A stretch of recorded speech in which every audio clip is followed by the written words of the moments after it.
Dental care in Mangum is the dental practice of Dr. Dustin Lively. His experience, skill, and compassion go together when providing exceptional, up-to-date patient care. Dr. Lively and his team of professionals are proud to help you with the best dental care possible, along with preventive care that will result in a beautiful, long-lasting smile. Call 580-782-2552 or visit the team at 333 Dental Care. They support the Mangum Tigers and Lady Tigers.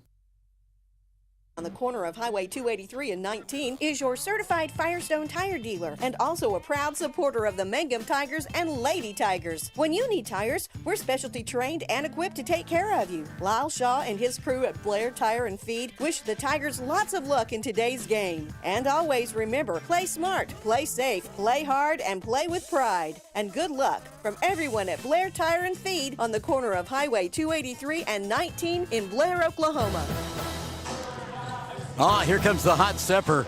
You know, we need to, they've got kiss cams all over the place, right? We need to have the hot stepper cam, because when the song comes on, I'm looking into the stands and looking at all the people doing a little head bobbing, a little dancing in the chair. They got game going on. Yes, sir. Yeah, Thursday night basketball. It used to be NBC television night years ago.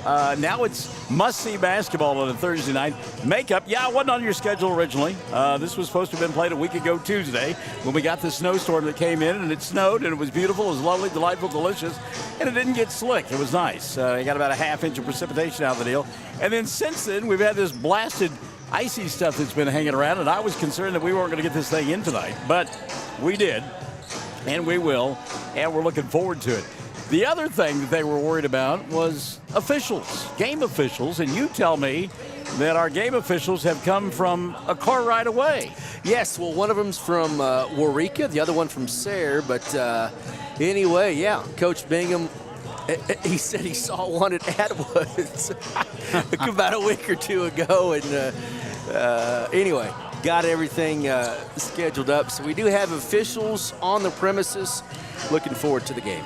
All right, we are looking forward to it. We're doing double duty tonight. We are on 107 The Zone. We're also on Classic Hits 97.7, and we're on the Facebook pages as well. And we will be monitoring both and chatting with you here this evening. We look forward to it.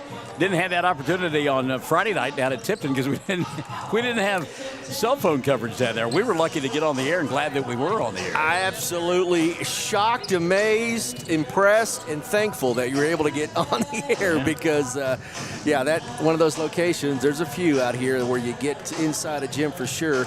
I had that situation in Fort Cobb. You get inside one of those gyms and nobody has cell phone service, but we were able to use the school service, and sounded like that you and Cameron were able to do that down there. So anyway, thankful for Tipton Internet and Fort Cobb Internet for those games. Homecoming being celebrated here tonight in Mangum. Another reason why they wanted to get these ball games in. You know, before we talk basketball and all the things that go along with it, a shout out to Steve Slayton. We hope that Steve is listening in tonight. Steve, of course, the last time we had a home game was standing guard at the door waiting for me to come in so he could present to me the multicolored shirt that we now have just to the left of our broadcast area. And lots of folks have been signing that. We've got a pin. If you haven't had a chance to sign it, you're from Cordell, come by and sign it. Amy Brown did. Her daughter Bertie, who will play in the ball game, is going to sign it afterwards. But we mentioned Steve, and what a great guy Steve is. It's my understanding that Steve not feeling well, in fact, has been hospitalized recently. He not only suffered from COVID, but COVID and pneumonia as well. Now, the good news is Steve is sent to be released from the hospital tomorrow. So we certainly hope that is the case. We certainly hope that there's a way that he's able to tune into the ball game here this evening. And Steve, if you are, again, thank you for the shirt, but more importantly, buddy, get better, get feeling better.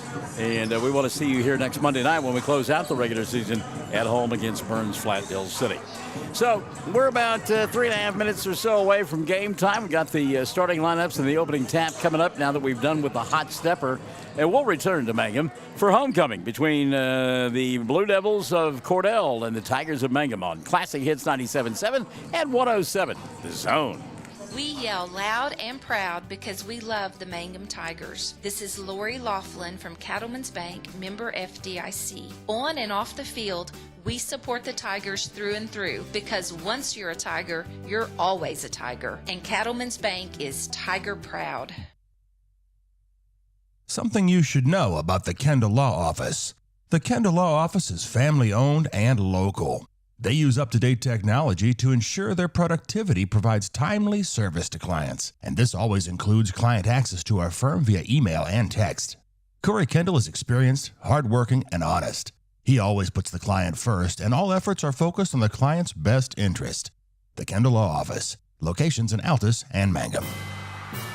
Always grateful for those who helped me out, and I've had a cast of thousands this year with our basketball broadcast. Of course, Chad Fox, and we've had Shelley join us, and we had Wes with some broadcasts as well, and Cameron on Friday night of last week. Now, Cameron is big time. I mean, he's got it set up to where, he's talking to me, but we're not on the air. Yeah. I mean, that was like wild. That was like, hey, yeah. I've made NBC now. He knows the ins and outs of these things, and I don't. So the fact that anyone can hear our voice right now, that's a good thing. Okay, very good. Want to welcome Sherry Shepard-Kendall into the broadcast booth, and Michelle Boyce Shoemaker. Michelle down there at Navajo. Of course, her daughters went to school there. Her son went to school there as well, but her twin daughters went to school there, and one of them is coaching now and will be at Navajo tomorrow night. So, Michelle, we look forward to seeing you tomorrow evening. And we'll talk about this for the next couple of weeks. But quickly, before we take one more time out and then have your starting lineups and opening tap, Prom-Palooza was a huge success on Saturday in Mangum. How huge, you say? Well, Altus found out about it, and so Prom-Palooza going on the road. Prom-Palooza round 2 will be on Saturday, February 25th from 1 until 5 at the Lavender and Poppy Boutique in Altus, and it's brought to you in part by Balloon Festoons as well as Lavender and Poppy Boutique. So Southwest Prom-Palooza, sponsored by Kingdom Come Unity, February 25th. We'll have more information about it from 1 until 5. They need donations of prom dresses, shoes, jewelry, accessories. And if you're a dude like me and want to make a donation but don't have any of those things laying around the house, monetary donations are accepted. We will take one more timeout, come back. We'll have your starting lineups in the opening tap as we get set for Cordell and Mangum here on the Fox Radio Network.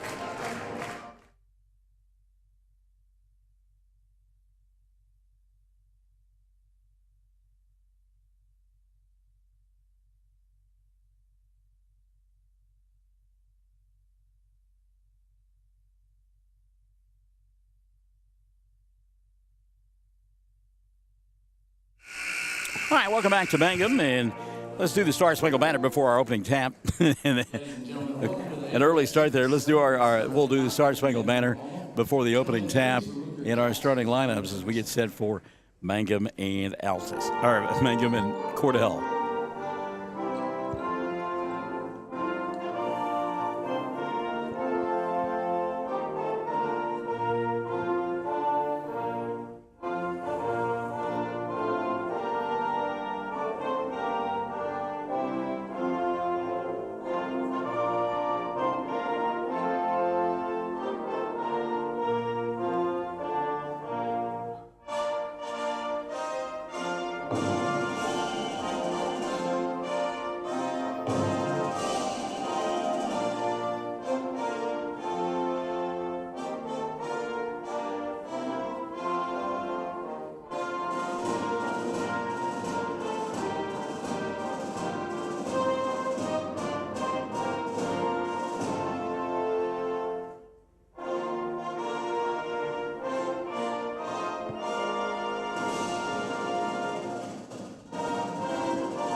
All right, our old buddy from Myrtle Beach, South Carolina, Dave McCook, checking in, saying, hey, let's go.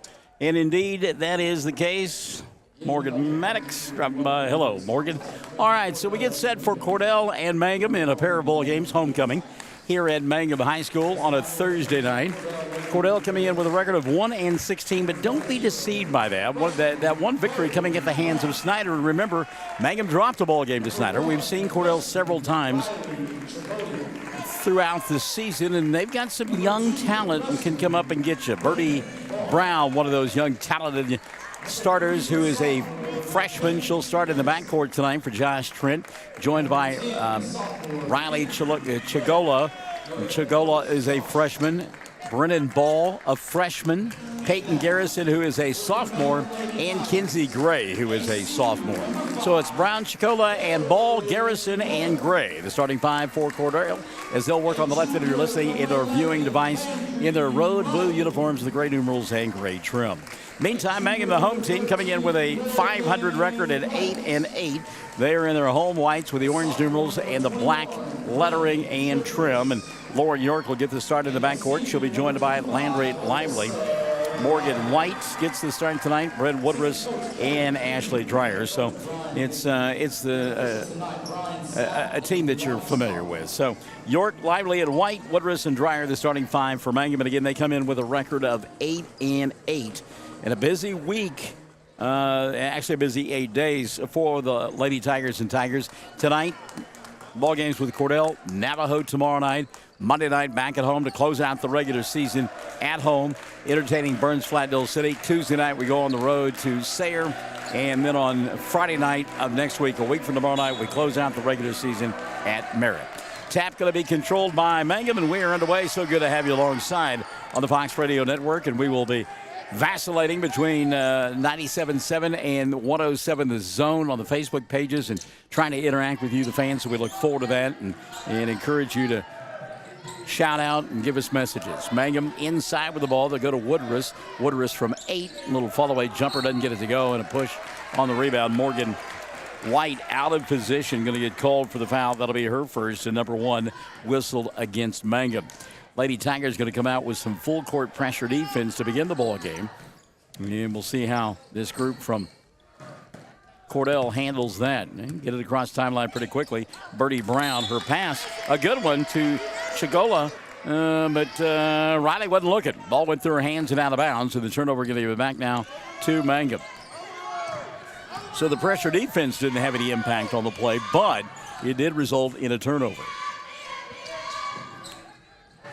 Once they got across the half-court line. Speaking of which, Dreyer has the ball go through her hands and out of bounds. And both coaches kind of wringing their hands a little bit. I got tickled. I was talking to Josh Trent and Dara Trent. We have known both of them for a long time. Did their high school play-by-play games years ago. Dara was at Duke, and one of their twin daughters came up and said, "How old are the kids now?" And she's like, "Well, they're in double digits at 10. Run out here for Cordell, and an easy 2. Good job by Ball to collect that one in traffic and lay it up and in for the first 2 of the ball game. They're double digits, they're 10, and Dara said, "Well, we chased them all over doing their athletic stuff." And I just looked at her and said, "Really? You had to tell me that? Like I had to guess that these kids were going to be athletic with you and Josh as their parents? My goodness." Lauren Lively loses the basketball, and an opportunity for Brent Ball into the front court. She'll get the pass, lay it up with the left hand, and a couple of buckets, and it's a 4-0 ball game. And I told you, don't be deceived by the record. Now, you can hear the noise behind us. This is a club that's like, oh, well, we canceled our game, and you guys want to reschedule it so you can play our homecoming. We're going to come after you. 4-0, early lead for Cordell. 6:15 left in quarter number 1. Woodruss will bobble now. She'll go to Dreyer at the free throw line. Back to Brent, over the top Morgan. White shot came up short. Battle for the rebound, and Kinsey Gray will come away with it. Gray to Brown into the front court. Birdie going to slow things down. Go back to Gray. She'll stop and pop from behind the arc. Shot doesn't go. Rebound knocked out of bounds, and last touch by, I think, Mangum, and it will be off Brent Woodruss. And the boys team from Cordell is jacked up and making all kinds of noise. Now, this is fun on a Thursday night. Follow-away jumper for Ball doesn't go. Rebound, though, collected by Cordell, and they'll reset. Valerie Dreyer is checked in as Birdie shoots the 3. Brown shot no good. Battle for the rebound. Falling down and putting up the shot is Peyton Garrison. It comes up short, and Woodruss will come back the other way now for Mangum. 5:35 left in the first, and it's an early 4-0 lead for Cordell. York looking inside, and now they'll reverse it here on the near side to Woodruss. Bren puts the ball on the floor, gives up the dribble, needs some help. She'll go to Alyssa Dreyer, back to Bren, inside the arc for two. Shot hits the top of the backboard, no good. Rebound put back. Morgan White doesn't get it to fall, and blocking out Peyton Garrison with the rebound. Into the front court, here comes Riley. She'll stop, leave it for Birdie. Ball fake, gets a screen, stops from 10. It went 11, and the rebound taken away by Woodruss. I think Birdie got a little excited that time in the open floor. Not used to shooting those wide open shots. 4:50 left in the first. York, baseline move. She'll stop, and we'll get a collision. And I think you're going to get a blocking foul called on Bryn Ball, and it is on Ball, her first. Number one called on Cordell. So Mangum inbound right into your listening device or viewing device. And they'll come to Dreyer. Alyssa sets, fires three, spins in and out. Long rebound is still up for grabs. It goes out of bounds, and Mangum touched it last. Watched the OU-OSU game last night, and I heard the announcers talking time and again about shots that didn't go in for OU and how it was just one of those nights that the basketball gods weren't on their side. Early on, the gods are shining favorably on Cordell. Ball slapped out of bounds here. It will still be Cordell ball on the left end of your listening device and viewing device. 4:31 left, quarter number one, and the Lady Blue Devils up 4-0. Inbounding it will be Kinsey Gray. Gray beats the 5-second clock. Now she'll go inside, and a strong move by Peyton Garrison. Garrison makes it a 6-0 ball game. 4:20 and running in the first quarter of play. And when you've got nothing to lose and can play with a chip on your shoulder, you get steals like that. Riley lays it up and in, and it's an 8-0 ball game. Chigola with a steal, the run out, and the crowd from Cordell is loud. 4:08 left in the first. Timeout Mangum, 8-0 Cordell. Classic Hits 97.7. Oh, and also on the Zone, yeah. To visit our... Hi, I'm Anna with Dapper 14 Boutique at 209 North Oklahoma in Mangum. I would like to wish everyone a Happy New Year and invite you to visit our store. We feature clothing and accessories in all sizes for all ages. Start the new year off right with something special from Dapper 14. Come see us or visit us on Facebook or at dapyr14.com.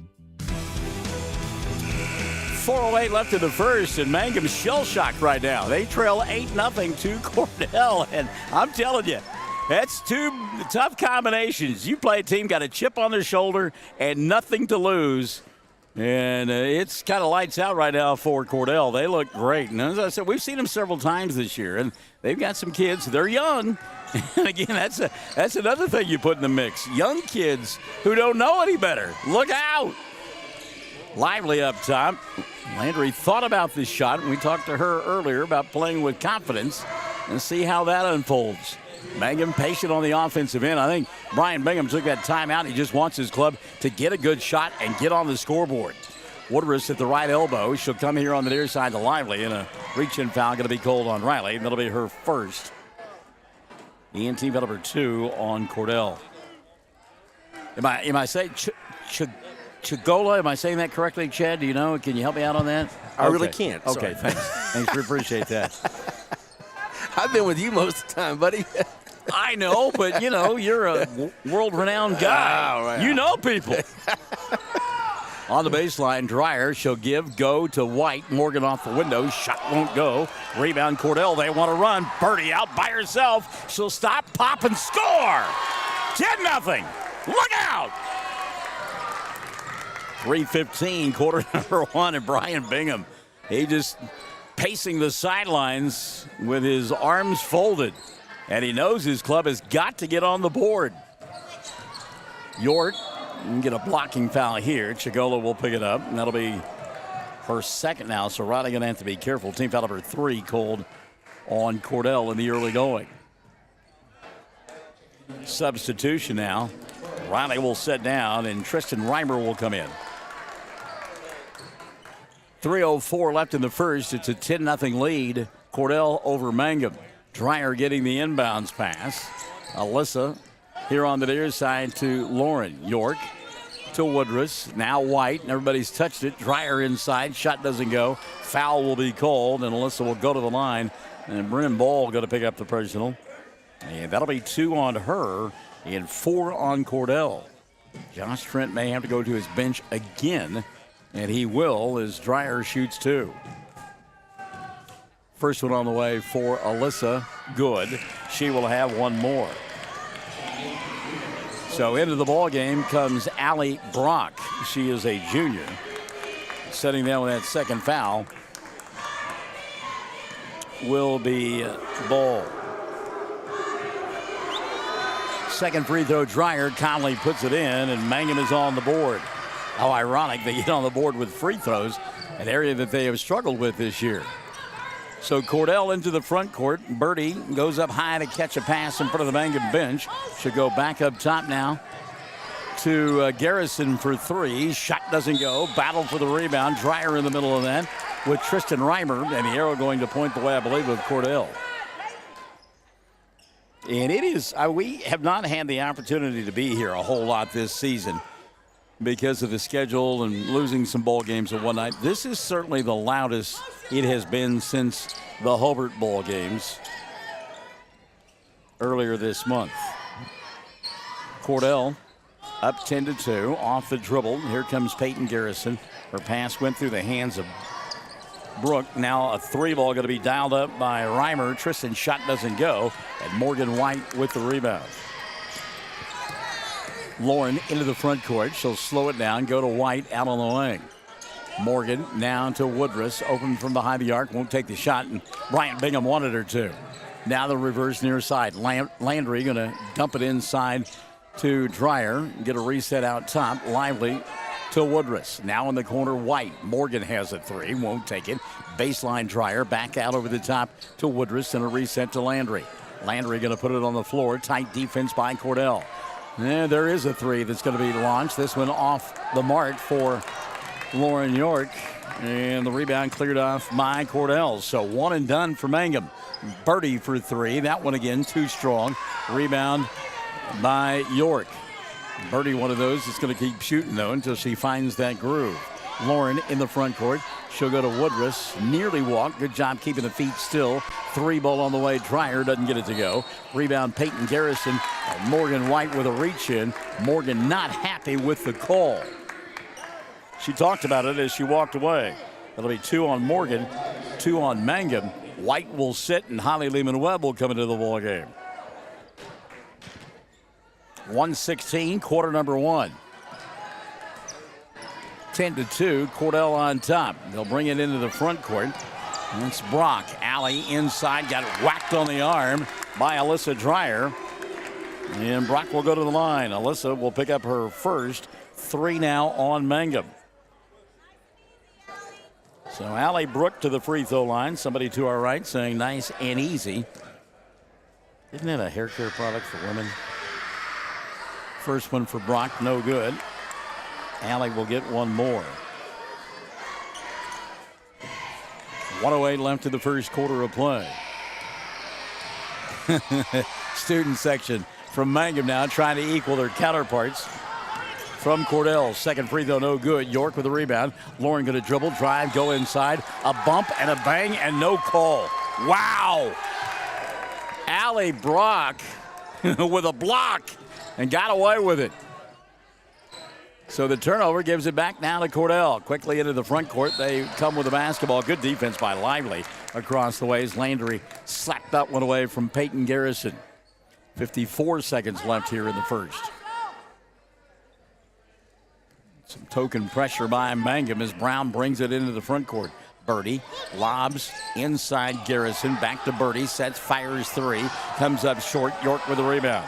Lauren on the run. Doesn't have the numbers. She'll force anyhow. Leaves it right side. Landry. 3 ball on the way. Doesn't get it to go. Weak side rebound. Birdie. Brown wants to run. Picked up by a couple of defenders. She'll give up the basketball into the front court to Reimer. Reimer at the right hash mark, looking for a cutter inside, but Alyssa stepped in and took it away. Dreyer with numbers, into the front court. She'll spin, go inside, great pass there. Shot wouldn't fall for Lively. Rebound taken away by Peyton Garrison. Birdie open in the front court. Jab step, thought about the three. She'll go back now to Kinsey Gray. Let's see if Josh Trent holds for one. Well, he will, because we're down to 3 seconds. Off the dribble penetration, glass shot did not fall for Garrison as time expired. We've played one. Cordell in front, 10 for the Lady Blue Devils, 2 for Mangum. Period number 2 on the way on the Fox Radio Network. When you need auto repairs, save money and get it done right at Dwayne's Auto in Mangum. Dwayne's fixes flats, does brake jobs, turns rotors, alignments, that all-important air conditioning work, and general auto repair. If your car or truck isn't right, just head to Dwayne's Auto at 1205 North Lewis Tittle in Mangum. Call 782-5151. That's 782-5151. Mangum Tiger Proud. Fresh floral arrangements created here in Mangum are the hallmark of owner Darla Hately at Flowers Unlimited. Remember that fresh flowers are a very personal and special gift that is so cherished when delivered for birthdays and anniversaries. She might say, "You shouldn't have," but she'll be delighted. Flowers Unlimited. Call local at 580-782-2122. That's 782-2122. Flowers Unlimited in Mangum. Quarter number 1 in the books. Cordell on top, 10-2. Bryn Ball had 4 in that first quarter for Josh Trent. Birdie Brown, Riley Chicola, and Peyton Garrison each with 2 apiece. Cordell 0 for 2 from the foul line. Mangum, their 2 points came from the charity stripe. And Alyssa Dreyer. That is it. Mangum will have the ball to begin the second stanza. Holly Lehman-Webb, along with Bryn Woodruss, Alyssa Dreyer, Landry Lively, and Lauren York out on the floor for Mangum. They work right into your listening and or viewing device. Orange numerals, black lettering, black and orange trim. Lehman-Webb on the wing from the left side, had the shot, didn't take it. And Mangum patient on the offensive end. Alyssa draws the double team. She'll go over the top to Woodruss. Bryn in the corner to Lauren. York double team, finds Webb over the top. Lehman-Webb for 3, and it goes. Holly Lehman-Webb with a heat check to begin period number 2, and Mangum trailing 10-5. Quickly into the front court, Kinsey Gray will get a collision, and a charge call going to be called. Bring out the band, give me the bugle section. Charge is the call. And on Kinsey Gray, that'll be her first, and team foul number 5 called on Cordell. Lehman-Webb, NBA range on that 3. Doesn't get it to go. Ball saved by York. It's on the floor. We'll get a jump ball. And the arrow going to point the way of Cordell. So Holly, feeling her oats, went Steph Curry land. Couldn't get it to go. And with a minute gone by here in the second, it'll remain 10-5. Ball thrown away there. Allie Brock that time. May have got grabbed on the arm. Lauren York looking over at the bench with a cat ate the canary look on her face. May have gotten away with one there. So Mangum will get it back. Down by 5. Lehman-Webb and Lively playing catch. Now they'll go to Dreyer at the left elbow, and she got clubbed from behind. Foul called on Tristan Reimer. That'll be the first on Tristan. And team foul number 6 called on the Lady Blue Devils. Josh Trent, we talked about the youth on this ball club. They've got 1 senior, that's Reimer. Everybody else, underclassmen. And you look at that roster, my goodness, the number of freshmen. Wow. He can put things together the next couple of years. Look out in 3 seasons or so, maybe even 2. York forces inside, shot doesn't go. Blocking foul going to be called. There was 3 Lady Blue Devils in the neighborhood. Given her response, it may be on Kinsey Gray. Let's see. Nope. Called it on Allie Brock instead. So on Allie, that'll be her first. 7 now on Cordell. So York will go to the foul line to shoot 1-1. Well, they said she was in the act of shooting. That's a good thing because she misses the first. We'll get the second. Mangum, though, is in the bonus the rest of the way. Second free throw up and in for Lauren. Makes it 10-6. 6:40 and running in the first half of play. That pressure defense in the backcourt going to result in a turnover.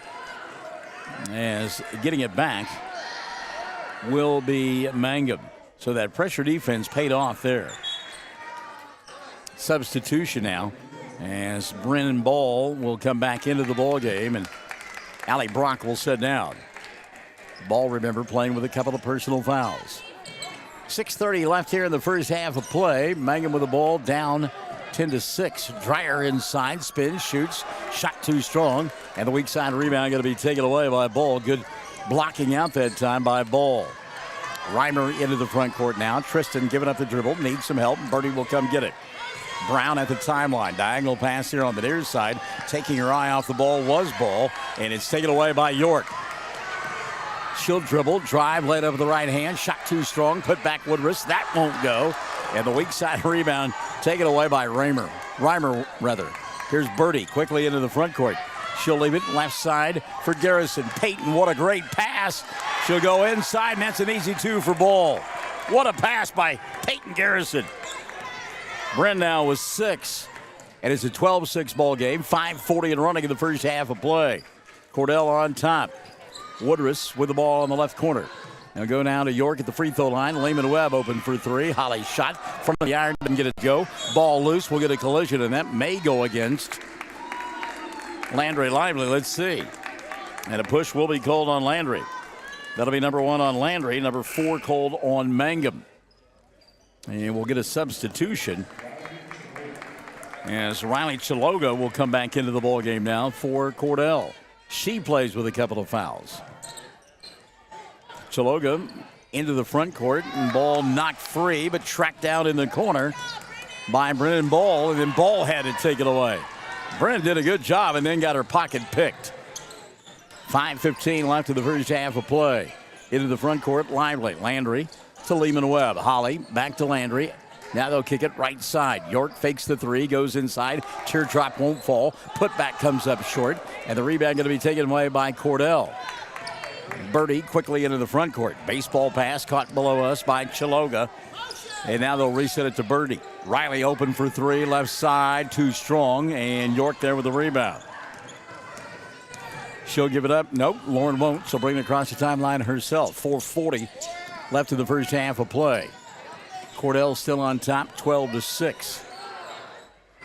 Skip pass here on the near side to Woodruss, and her pass too tall. Holly Lehman Webb. Brian Bingham frustrated with his club because the play was there on the weak side if the pass had come sooner. Timeout going to be taken by Cordell.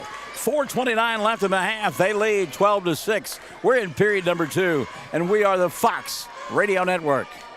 First National Bank and Trust is a proud supporter of Mangum Tiger Athletics. At First National Bank, supporting our schools and athletic programs is our top priority. We appreciate and support our community through and through. At First National Bank, you can hear us roar. Go Tigers! We wish you a season of great success. First National Bank and Trust Company, your bank for life. Member FDIC, Equal Housing Lender.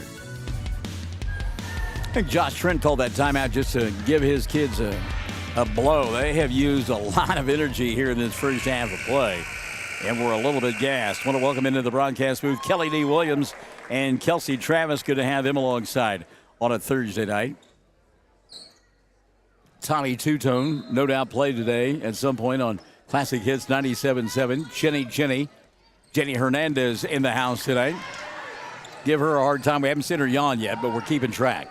Dreyer, after Mangum comes up with a steal out of the timeout, will go to Woodruss. Her shot comes up short, and the rebound, Landry Lively, and she'll get tied up. We'll get a jump ball.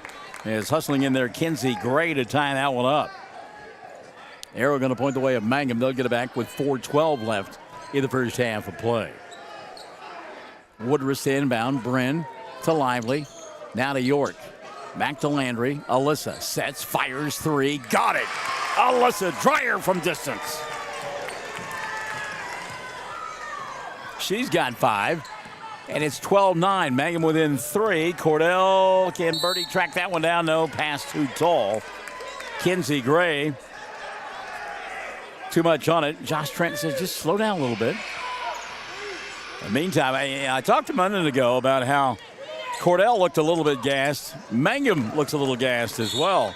Get a battle for the ball here at the timeline, and it's knocked out of bounds. Lauren York couldn't control, and Cordell will get it just to our right. 3:49 left in the first half of play. And again, some kids whose legs are a little rubbery, a little jello action going on right now. Chigola, she will go to Gray. Kinsey to Birdie. Brown sets, fires, 3 on the way. Front of the iron doesn't go. Landry Lively with a rebound. Landry, she'll go over the top, Lehman Webb, and Holly can't track that one down as it goes out of bounds.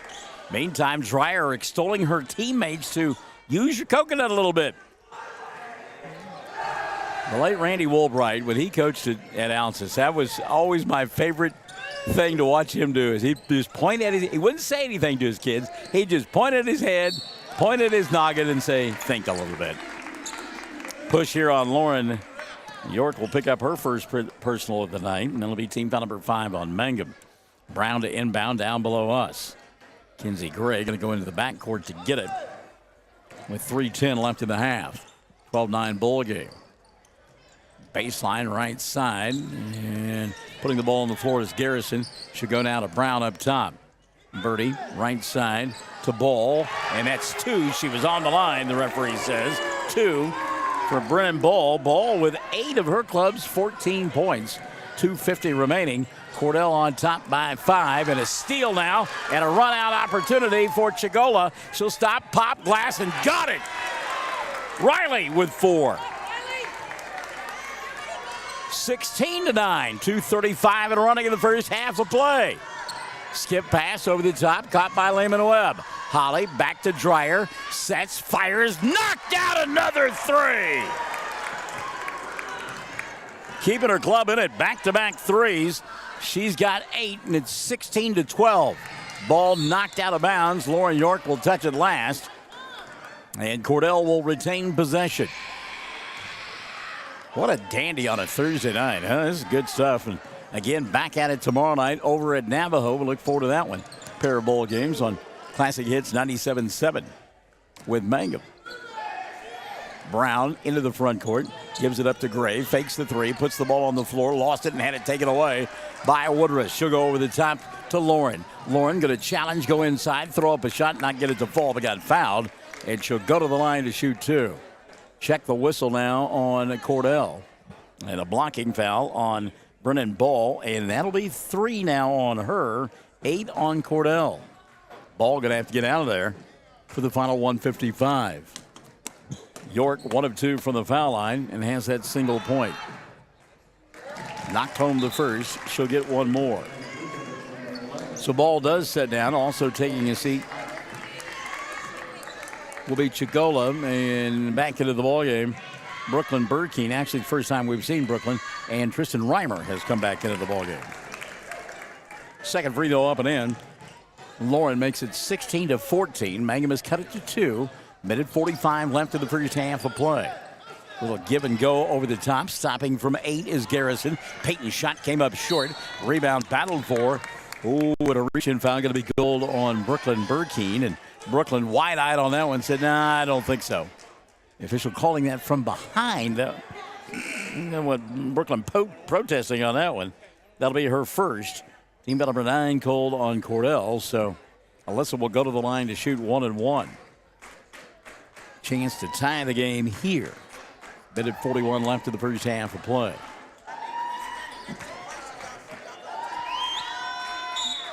Dreyer's free throw is good, but we've got a whistle. Lane violation. Apparently the lane violation was on Cordell, so count the free throw for Dreyer. Alyssa will have 1 more. She can tie it here. 16-15 our score. Dreyer knocked it down. She's got 8 in the quarter and is keeping her club in it. And now what have we got? So apparently we had a lane violation again. The shot was good, so you just simply inbound the basketball for Cordell. Birdie will do that. Brown crosses over, gets into the front court, and Holly Lehman Webb went down in a heap. Ball going to go into the backcourt. Lehman Webb giving chase, and what are we going to get? Official shaking his head. And he called a pushing foul on Holly Lehman Webb.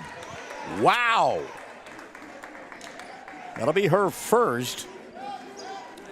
Team foul number 6 called on Mangum. And Kinsey Gray quickly going to come back into the ballgame. She'll get the inbounds pass. Wow. Gray, head on a swivel into the front court. Pass captured in the corner. Good job there by Burkeen to go get it. Had it knocked out of her hands, and it will still be Cordell basketball. 1:16 left in the first half of play. They have led throughout, now are tied 16-all, 1:16 left in the half. Now inbound across the way. Good job that time by Lively to get a piece of it. And here comes Mangum. Little give and go to York, and Lauren will lay it up and in. Crystal Ketchum catching us just in time to see Mangum take their first lead of the night, 18-16. Minute left in the first half of play, and Dreyer going to get called for a foul, and it will send Peyton Garrison to the free throw line to shoot 2. Or shoot a 1-on-1, actually. Alyssa, that'll be her second. And as we mentioned, 17 fouls now on Mangum. So Peyton Garrison to the foul line to shoot 1-1. Cordell 0 for 2 from the stripe. And now 0 for 3 as York will go get the rebound. Lauren into the front court. She'll slow things down. Leave it for Landry. Now Lehman Webb at the left hash mark. 45 seconds left in the first half of play. Mangum trying to go above 500 for the first time since they started the season 1-0. Blocking foul on the baseline will send Holly Lehman-Webb to the free throw line. Check the whistle here.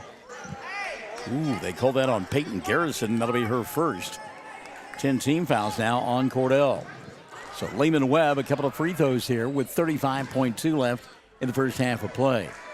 Josh Trent not pleased with that call, and he walks to the other end of the bench. Holly knocks down the first. She'll get one more. Lehman-Webb with 4 in the ball game. Second one, good. Around the rim it went, and she got it to go down. 20-16, Mangum by 4, and on the inbounds play, Lauren York going to get called for a foul. That'll be her second. Team foul number 8 called on Mangum. So an opportunity for Cordell to get a couple of free ones at the charity stripe. To the free throw line to shoot 1-1, Peyton Garrison. Garrison there a moment ago and missed the front end. Garrison, free throw, good. Peyton will get one more. So I'm curious, Chad Fox, which of our 2 officials is from Atwoods? I don't know. Whichever one has a red bucket in their back of their pickup. There you go, yeah. Second one up and in. 20-18, 30 seconds left in the first half of play. Mangum up by a pair. They have it. Brian Bingham down below us. Hey, let's play for 1 here, ladies.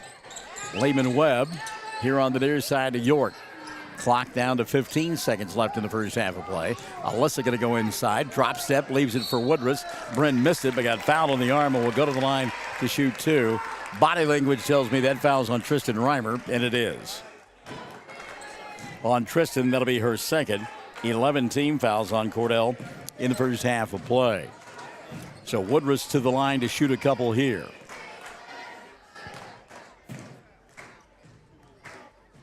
First one on the way for Bryn, no good. Woodruss will get one more. Brian Bingham going to get a couple of kids out of there so they don't pick up a cheap foul. As Maddie Paxton will come in, Dreyer will sit down, York will take a seat, and Zoe Gutierrez will come into the ballgame. 11.7 left in the first half. Second free throw on the way. Spins in and out. Rebound battled for. Lost out of bounds. And the official said it went off of Cordell. So now Brian Bingham says, hold on. Let's get Dreyer and York right back in there. 8.8 left in the half. Zoe's like, I didn't even break a sweat, coach. Come on. Woodruss going to sit down along with Gutierrez. York to inbound across the way. Bingham by a pair. They have the ball. Lively will get it. She'll go to Alyssa. Now on the near side, York Lehman Webb, rather. Back to Alyssa. Deep three as time expires. And she couldn't bank it home.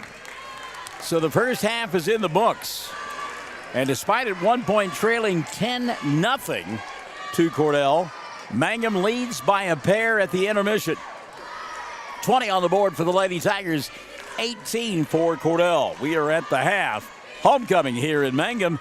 Mangum and Cordell in a dandy on the Fox Radio Network. Friends, it's important to take care of your eyes, so make an appointment soon with Dr. Michael Geiger in Altus, Seth Geiger in Frederick, and Bryce Geiger in Elgin, and a new addition to our staff, Dr. Maddie Rhodes. The Geigers are professionals and very good at what they do. Geiger Eye Care is proud to support youth and sponsor sporting events. They encourage you to attend all the events you can and be involved with our youth. Geiger Eye Care, Michael and Maddie in Altus, Seth in Frederick, and Bryce in Elgin. Make an appointment soon with Geiger Eye Care, Altus, Frederick, and Elgin. Greer County Farm Bureau agents Mickey Lively and Rod Calhoun support high school sports. Mickey and Rod offer insurance for property, auto, casualty, life, commercial, and crop insurance.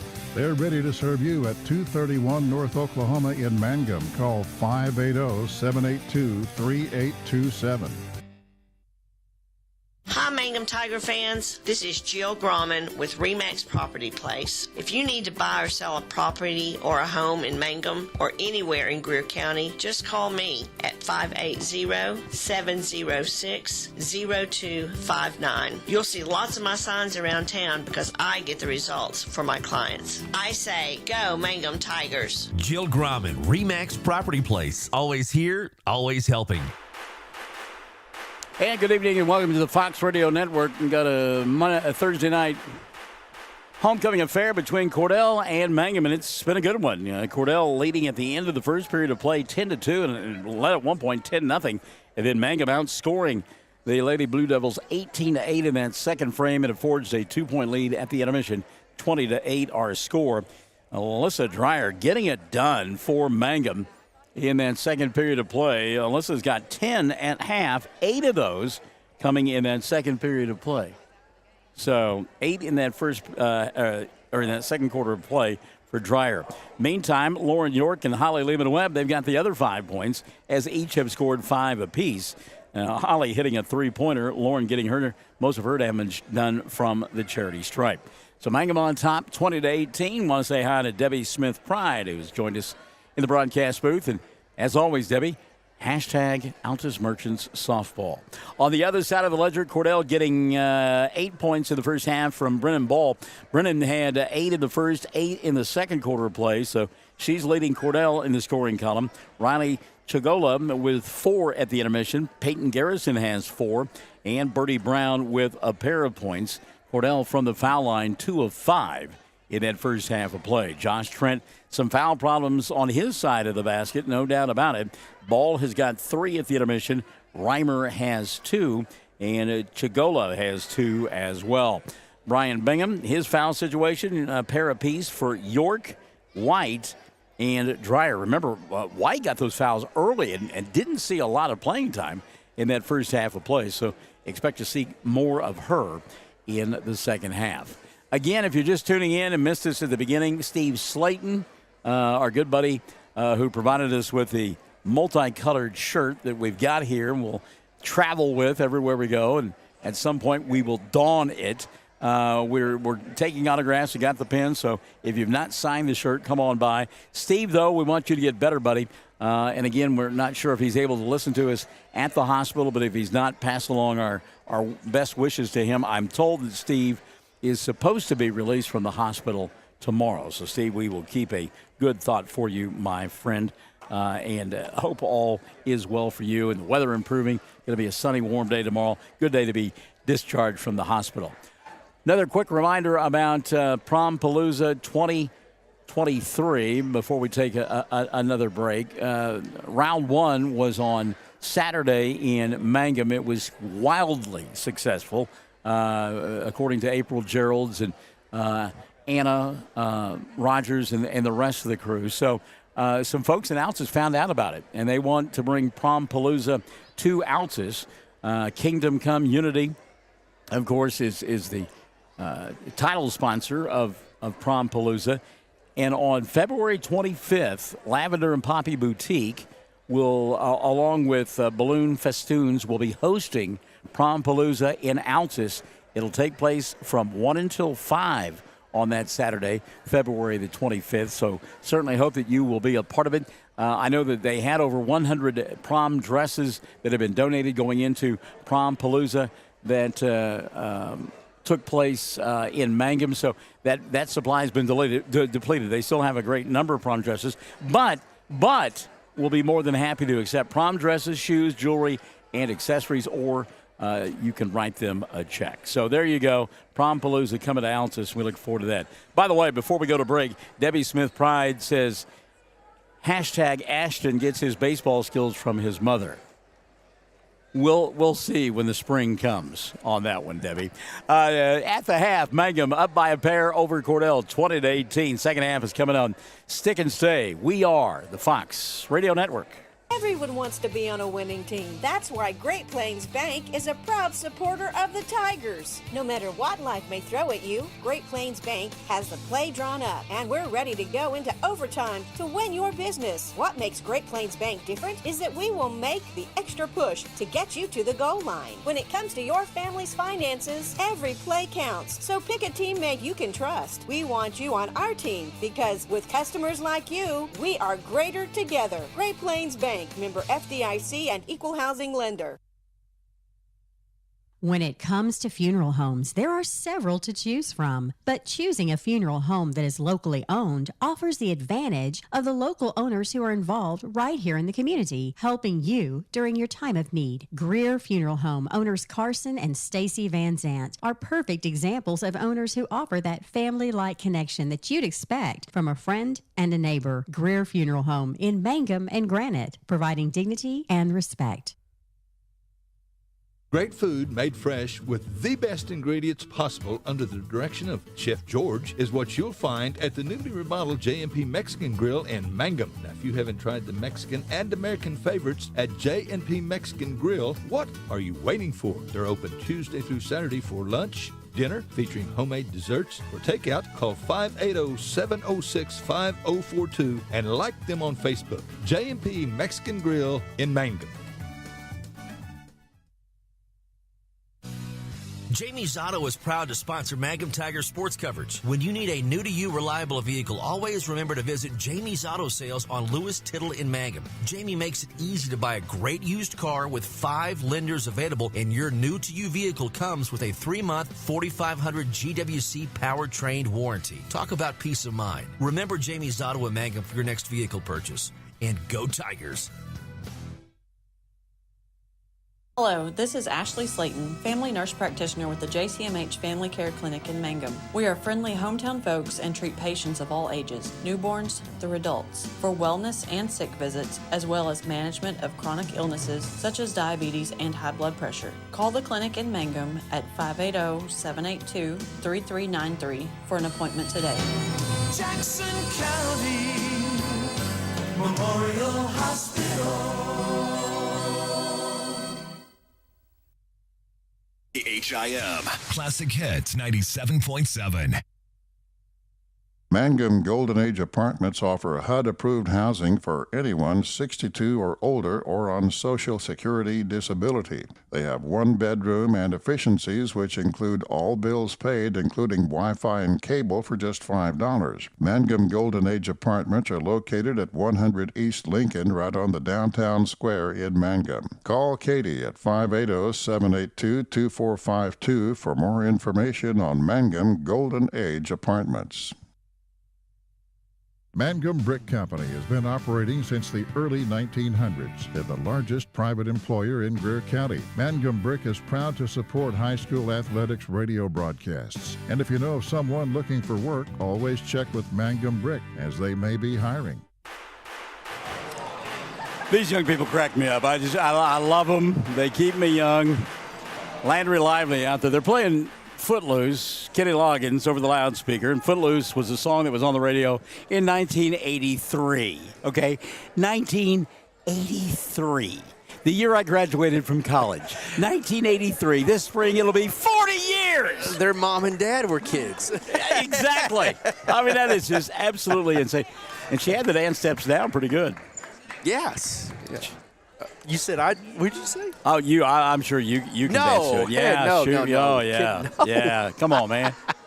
Elaine Talbot is watching. Hello, Elaine. Good evening and welcome. And it'll be Cordell ball to begin. Period number 3. They work on the right end of your listening and or viewing device in their road blue uniforms with the silver gray. I'm an old guy, so I make up my own colors as Cordell will lose it out of bounds. From the Civil War, silver gray. Well, I don't go back quite that far, but thanks for asking. I appreciate it. That's real nice. So yeah. When's Cameron coming back down? Oh, Riley Chicola and Bertie Brown get the start in the second half. Brennan Ball as well. Kinsey Gray, speaking of colors, and Peyton Garrison, the final member, that starting 5 for Cordell. They trail by a pair, 20-18 here in period number 3. We'll get your 5 on the floor for Mangum in a moment. Baseline move there, Garrison. She'll kick it back out top. Bertie fakes the 3. Now comes here on the near side to Gray. Kinsey back to Ball, and now a 3-ball Gray. Shot doesn't go. Battle for the rebound, and picked up by Lauren York. Lauren, along with Alyssa Dreyer, Brennan Woodruss, Morgan White, and Landry Lively out on the floor for Mangum. Left end of your listening and or viewing device in their home white uniforms. Black lettering with orange numerals, orange and black trim. Lively up top, fakes the 3, goes inside, bounce pass to White. Morgan surprised by it, goes between her legs and out of bounds. And one of those things, Morgan, she's a rebounder, and she's thinking that shot's going to be put up. And caught her off guard. Bounce pass, hard to catch that close as well. Meantime, Cordell with a run out on the other end, ball free. Good job of keeping it alive there by Ball. Now it will go out of bounds. And I think we're going to get a foul call. Yeah, we sure are. Alyssa Dreyer going to pick it up. And on Dreyer, that'll be her 3rd now. So they'll have to get her out of there. Dreyer will set, and Holly Leaven-Webb will come back in. And boy, Dreyer she was the points in that second quarter play. That's a big loss there. Somebody else going to have to step up offensively for Mangum. Meantime, Chigola will go inside, and a reach-in foul going to be called here. And they called it on Morgan White. Morgan can't believe it. And that'll be 3 on Morgan. 2 now on Mangum to begin the second half of play. Sherry Shepard-Kindle has joined us on the broadcast. Hello, Sherry. Ball tipped on the inbounds pass, still free. Finally tracked down by Peyton Garrison. Garrison near the timeline. She'll come here on the near side to Gray. Little dribble drive kick left side. Bertie between a couple of defenders. Scoop shot doesn't go. Lauren York with a rebound. Lauren wants to run. Had the ball pinned on her hip for a moment. Comes across the timeline, goes to Holly Leaven-Webb in front of us. 6:10 left here in the 3rd. Woodruss at the right hash mark. Back out top, Leaven-Webb. Reversal Lively, now open White. Tried to force it inside. Ball got poked free. It's loose on the floor. We've got bodies all over it. Finally, Woodruss will get it. Skip pass over the top to York. Lauren backs her way inside, puts it up with the right hand. That ball may have been partially blocked by Peyton Garrison, and then Garrison standing out of bounds when she came up with a loose basketball. Wow. Both teams getting after it big time. I mean, I know there's a rivalry between Mangum and Hobart, but no love lost between these two schools, and they're getting after it. Lively for 3. Landry's shot doesn't go. White there to clean it up. Misses the putback. And Cordell with a rebound and a run-out opportunity now. Gray. Kinsey over the top. She'll go to Garrison. Garrison. And a foul going to be called. And then maybe on Holly, given her facial expression. Yep. And it's one of those things that the state of Oklahoma has paid a lot of money for me to understand and observe body language and facial expressions and whatnot. It's fun out here. You can see it when the foul's on the kids. Bertie for 3. Brown shot no good. Rebound kicked literally to Chicola, and she'll reset it now for Cordell. 5:25 left here in the 3rd. Although Chad Fox would probably say it's not really that hard to read when somebody commits a foul. Come on, Barnes. What are you bragging about? Oh. Speaking of which, boy, Garrison thought she got hacked. No call. That could have been the 4th on Morgan.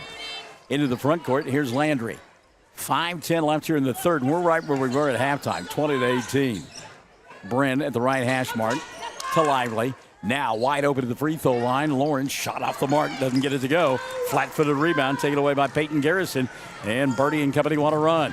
Cordell into the front court. She'll get a little bounce pass to Kinsey Gray. Puts it up with the left hand. Shot won't go. Weak side rebound. Chigola off the window. That won't fall. And now it's going to be cleared away by Woodruss.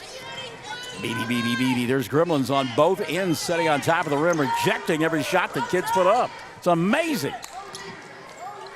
Lively in front of us. She'll reset now to Holly Lehman-Webb, and Coach Bingham says, let's run OU. Bounce pass York. Tough catch. Made it in traffic. She'll go to Woodruss. That's 3 on its way. Comes up short. Ball free. Woodruss went and got it. Open Lehman-Webb from 8, and it falls. Holly now with 7 in the ball game. Mangum by 4.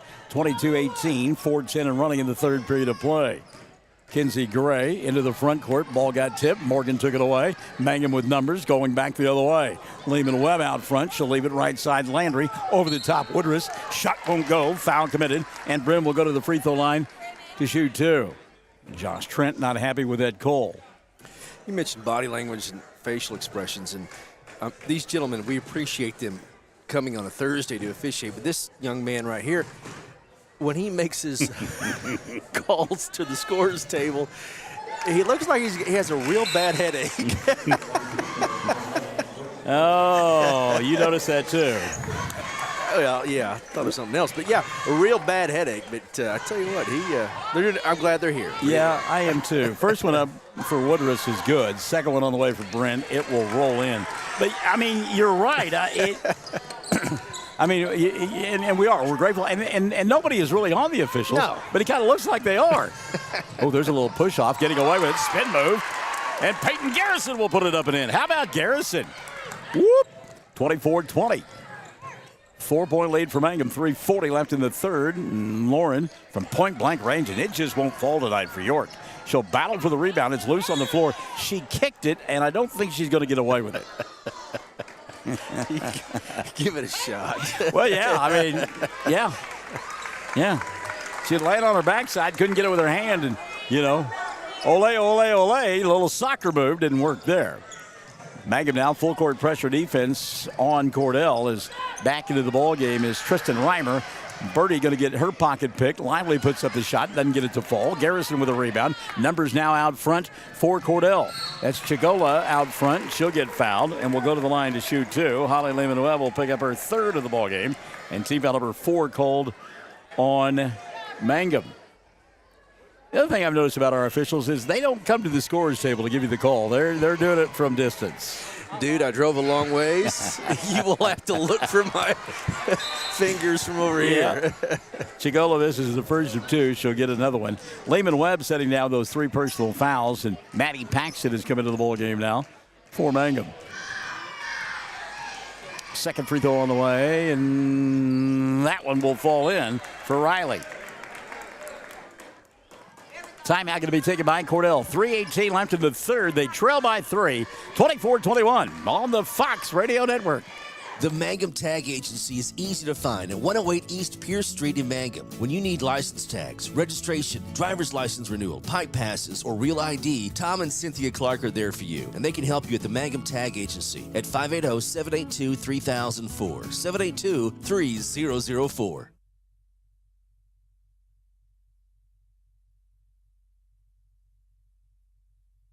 333 Dental Care in Mangum is the dental practice of Dr. Dustin Lively. His experience, skill, and compassion go together when providing exceptional, up-to-date patient care. Dr. Lively and his team of professionals are proud to help you with the best dental care possible, along with preventive care that will result in a beautiful, long-lasting smile. Call 580-782-2552 or visit the team at 333 Dental Care. They support the Mangum Tigers and Lady Tigers.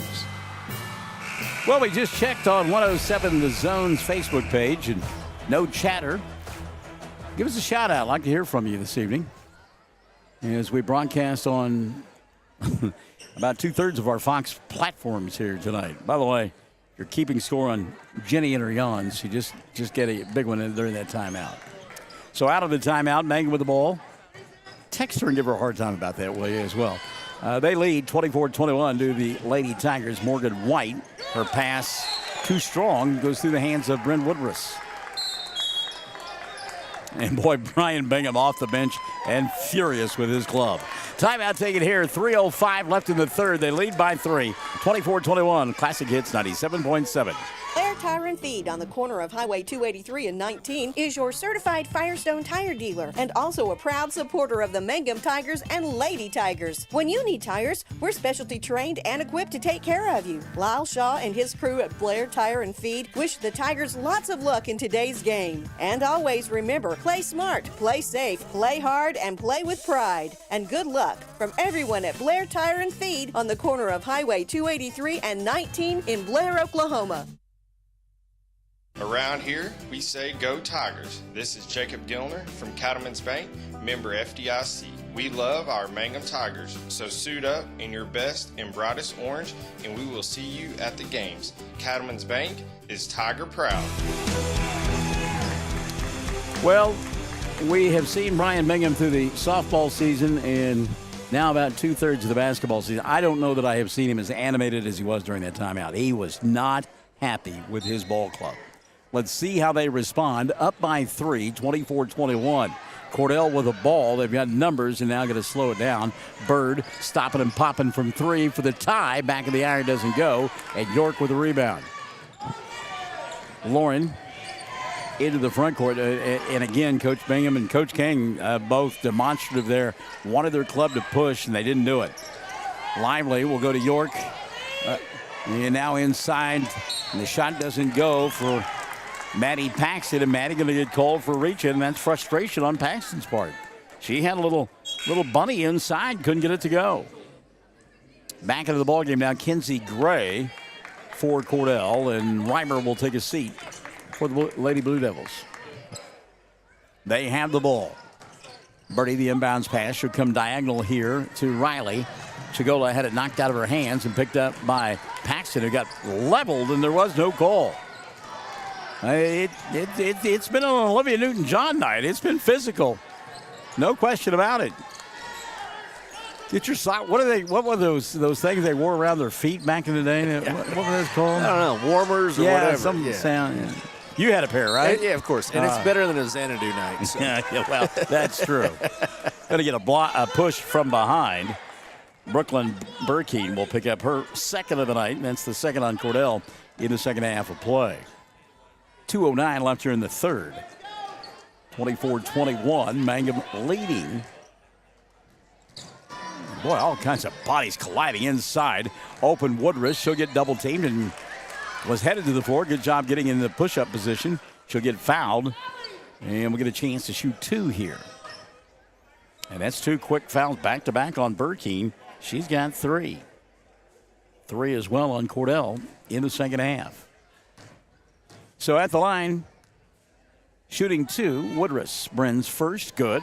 Woodruss will get 1 more. Bryn missed her first 2 from the charity stripe, but has knocked down 3 in a row. Second one on the way, rattled around, didn't go down. Rebound loose and on the floor, and boy, again, all kinds of bodies slamming to the floor. And taking a big-time shot that time was Riley Chagola, and Riley says, hey, it was worth it. We got the ball. My goodness. Leg warmer, Sherry Shepard-Kendall has had. I think she's probably got something she's modeling. So there you go. Quickly into the front court. Here comes Kinsey Gray. Gray, what a strong move inside. She'll lay it up and in. And Josh Trent wanted to know where the foul was. And now Mangum going to turn it over on the inbounds play. Oh, my. They lead 25-23, and Brian Bingham has seen enough again. Another timeout taken by Coach. 1:47 left in the third. Mangum by 2, 25-23. Hayward Classic Hits 97.7 and 107, The Zone. Something you should know about the Kendall Law Office. The Kendall Law Office is family-owned and local. They use up-to-date technology to ensure their productivity provides timely service to clients. And this always includes client access to our firm via email and text. Corey Kendall is experienced, hardworking, and honest. He always puts the client first, and all efforts are focused on the client's best interest. The Kendall Law Office, Locations in Altus and Mangum. I don't know that it's the same for basketball because you play multiple games and you're busy throughout the week. I know that in high school and through my years of broadcasting, coaches hate homecoming. They absolutely hate homecoming because of distractions. And I would say, given the fact that the team hasn't played all week, maybe a part of what's going on here tonight. You just got some young kids from Cordell. They're like throwing caution to the wind. Birdie on the inbounds pass, had it slapped out of her hands, and here comes Landry the other way. Lively challenges, puts up the shot, count the bucket, have a foul, and a three-point opportunity for Landry Lively. Riley Chigola got there late and got called for the block. That'll be her third foul. Team foul number 4 on, sign it, man. Get your buddies, and if they haven't signed it, sign it, you bet. Team foul number 4 called on Cordell in the second half. 27, and you guys can sign on front too. I mean, sign wherever you want. You can sign it. Three-point opportunity comes up short, but how about Lively going in, getting her own rebound, then missed the putback. Ball loose on the floor, knocked out of bounds, and oh my, they said it was off of Cordell. Said Burkeen knocked it out of bounds. Good hustle there by Landry.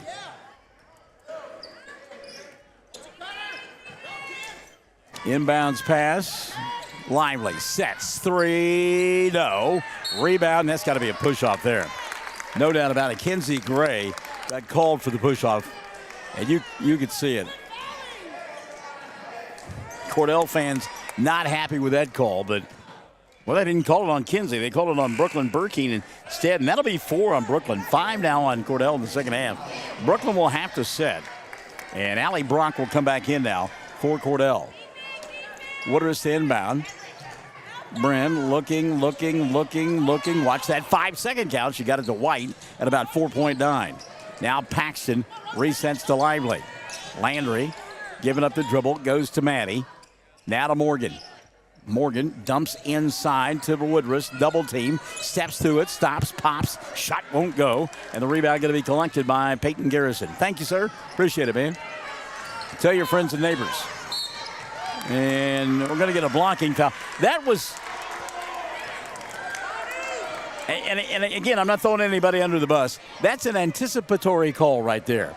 The play was taking place on the baseline. Lively got over there to try to shut it off. He had his hand in the air and whistle in his mouth ready to go and made the call while it was unfolding.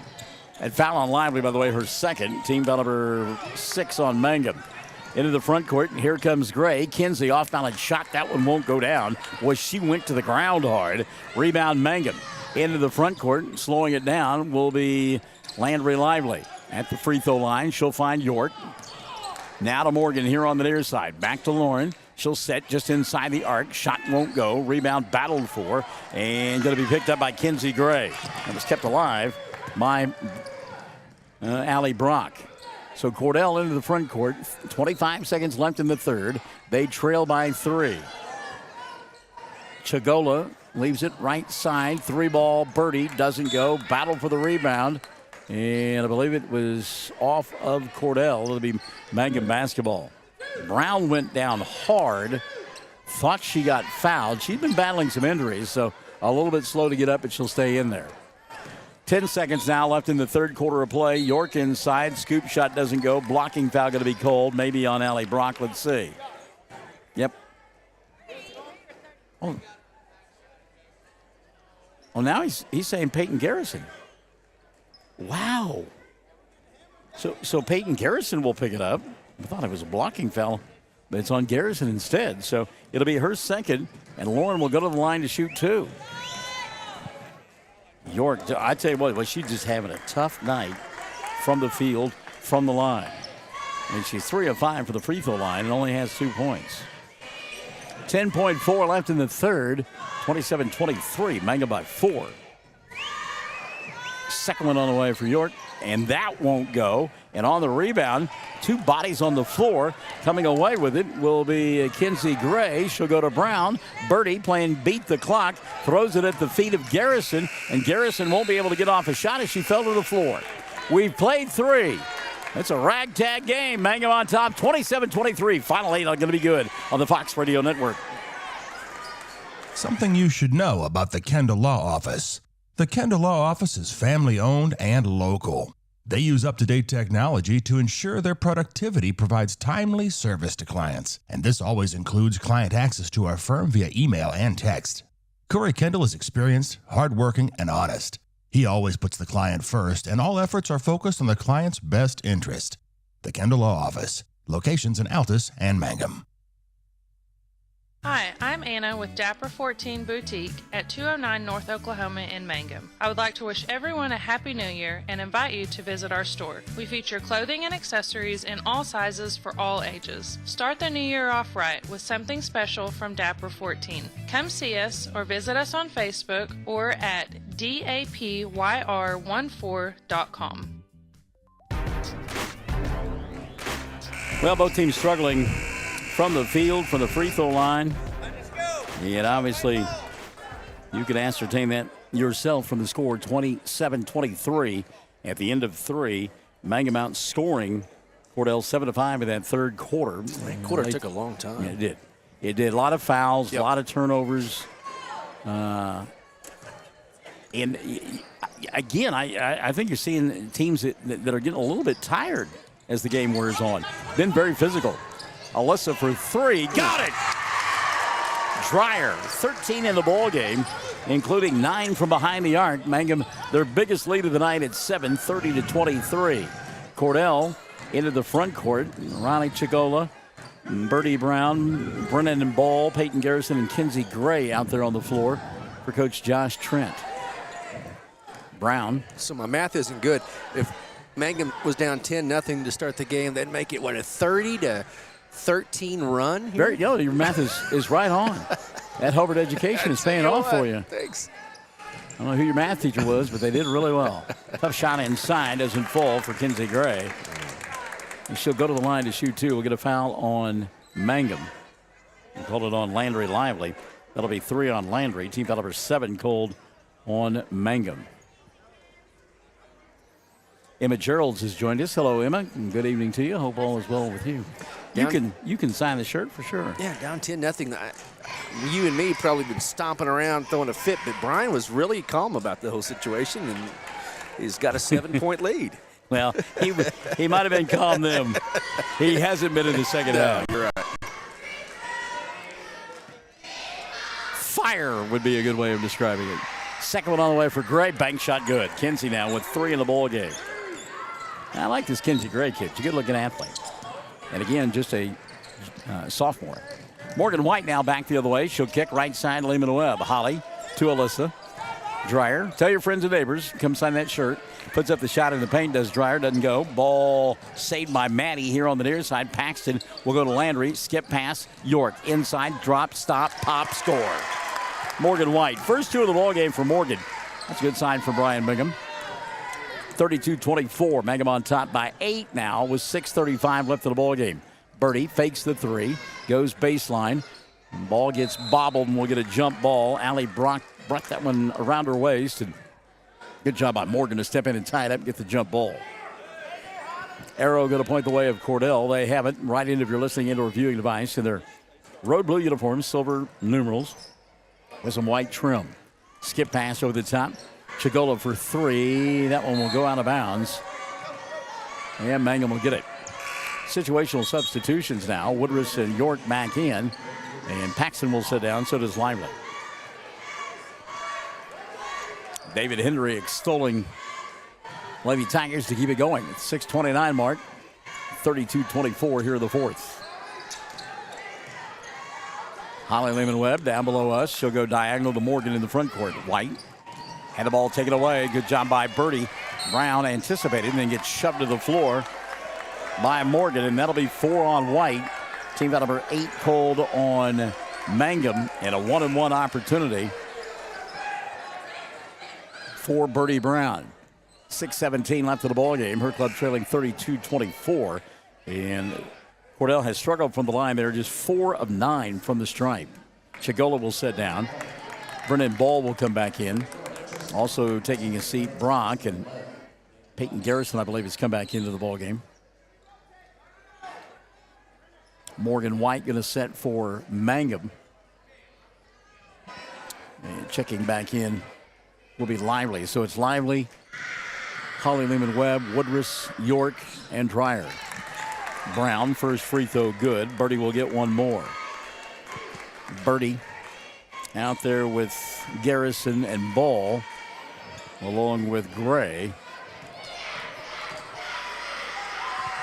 As the second free throw for Brown is up and in. Birdie with 4. Cuts it to a 6-point ball game, 32-26, and a reach-in foul going to be called here on Tristan Reimer. She was the 5th member that finds him out there. That'll be 3 on Reimer, and team foul number 7 called on Cordell. So 1-1. You talked about the length of that third quarter of play. It may seem short in comparison to what the fourth quarter might be. So Lauren at the foul line to shoot the 1-1. York on the night, and we talked about it. She's made 3, but she's also missed 3. 3 of 6 and has 5 points. And it's been a tough night for her all the way around. Front end of the 1-1 goes. York looked comfortable there. She'll get one more. Mangum now from the foul line, 13 of 20. And again, that's unofficial, but we've got her 13 of 20. Second free throw on the way goes. 7 in the ball game for York. A couple of free throws made. Mangum by 8, 34-26. 6:05 left of the ball game. Cordell got to get it across the timeline. They have that 10-second count, and they do to Brown. Birdie looked inside. She'll go to Garrison, now back to Brown. She'll put it on the floor, stop and pop, off the glass, shot too hard. There to get the rebound, though, is Garrison. Her putback won't go. And I don't know if it was tipped out of bounds by Mangum. Apparently it was. And so Cordell will get it back underneath their own window. It's Kinsey Gray to inbound it. Gray looking. Now finds Brown on the left side. Birdie backs her way in, gives up the basketball. She'll go to Garrison. Garrison lost it, picked it up on her backside, and got called for a travel. That's good hustle, but it's also the correct call. So with 5:43 remaining, getting it back will be Mangum. They lead by 8. Lehman-Webb into the front court. She'll go to York. Lauren, dribble, drive, forces. Shot doesn't go. Weak side rebound. Brennan Ball. Ball going to get tied up. Dribbles out of it. She'll come to Reimer. Now we'll get a tie up and a jump ball. And here we're going to point the way of Mangum. Cordell fans back to our right wanting a foul there. It's just that. It's been physical all night long. We talked about it, kidded about the Olivia Newton-John song, but it's true. Inbounds pass. Woodruss will get it to Dreyer from 15. Alyssa misses it short. Ball swatted away on the putback for Woodruss. Going up, blocking it. Peyton Garrison, she said, get that stuff out of here. Inbounding the basketball will be Woodruss. Dreyer wide open in the paint. She got stuffed, but also a foul going to be called. And Alyssa will go to the line to shoot 2. Check the whistle on Cordell. And it's on Kinsey Gray. That'll be her second. Team out number 8 called on the Lady Blue Devils. Yeah, that first thing kids always do, what, Michael, is take a dribble, right? Mm-hmm. Get the ball in traffic instead of just keeping it above your waist and away from those defenders. First free throw up and in for Alyssa rather. She's got 14 now in the ball game. Substitution, Garrison setting down. And I believe Kendall Norris has come in. Second free throw, Dreyer, good. So Alyssa getting it done. That's Maddie Maddox who's coming to the ball game. Maddie Maddox is coming to the contest now for Cordell. Down below us, that's Kinsey Gray. She'll put it on the floor, picked up by Lehman-Webb. Now Birdie up top, thought about the 3, puts it on the floor, resets to Gray on the right side. Skip pass on the wing to Ball. And had it taken away. Alyssa with numbers out in front. She'll go to Lively. Diagonal to Lehman-Webb, pass too long. And again, that's not Mangum's forte, so one of those learned behaviors, if you will, trying to run that fast break. I want to say hi to Colton Laughlin. Colton has checked in. Hadn't seen Colton in quite a bit. I hope you're doing well, young man. Gave us a lot of thrills on the football field, the basketball court, and the baseball diamond. Nothing like pitching a perfect game to take your team into the state tournament. Put that on your resume. 4:30 left in the ball game. 10-point lead for Mangum. Their biggest now of the night at 36-26. Off the dribble penetration, Gray. And a blocking foul going to be called on Mangum. Lehman Webb will pick it up. And on Holly, that'll be her 4th of the night. Team foul number 9 on the Lady Tigers. So to the line to shoot 1-1 will be Kinsey Gray. Tristan Reimer going to sit down. Riley Chigola will come back in. Free throw, bank shot, good. And she's done that twice now, and I think she's doing it on purpose. You know, they put a square on that backboard for a reason. And she's knocked it down twice doing that. This one hits the back of the heel and won't go. Mangum with a rebound, leading 36-27. York between a couple of defenders. Now out in front. Kicks right side, Lehman Webb. 10-footer, right side baseline. No. Long rebound tracked down by Landry. And a reset for Mangum. She'll go to Lehman Webb. Holly directing traffic. Birdie going to come out and pick her up. Good defense by Brown. Now Landry will get it. Lively puts it on the floor. Her and Kinsey Gray really getting after it. Timeout going to be taken by Brian Bingham. 3:59 left of the ball game. 36-27, Mangum by 9. Classic Hits 97.7 and OKSports.tv. When you need auto repairs, save money and get it done right at Dwayne's Auto in Mangum. Dwayne's fixes flats, does brake jobs, turns rotors, alignments, that all-important air conditioning work, and general auto repair. If your car or truck isn't right, just head to Dwayne's Auto at 1205 North Lewis Tittle in Mangum. Call 782-5151. That's 782-5151. Mangum Tiger proud. Fresh floral arrangements created here in Mangum are the hallmark of owner Darla Hately at Flowers Unlimited. Remember that fresh flowers are a very personal and special gift that is so cherished when delivered for birthdays and anniversaries. She might say, you shouldn't have, but she'll be delighted. Flowers Unlimited. Call local at 580-782-2122. That's 782-2122. Flowers Unlimited in Mangum. All right, let's give you a Cattleman's Bank game reset at the 3:59 mark of period number 4. Mangum leads it 36-27. Both teams in the 1-1 bonus. In fact, Mangum will put Cordell at the line for 2 on any foul from now on. The arrow points the way of Cordell, and Mangum with I think just 1 timeout remaining. Cordell has 3. Mangum with the basketball, and that's Landry Lively working her way inside, lost it out of bounds, and instead it was knocked out of bounds by Kinsey Gray.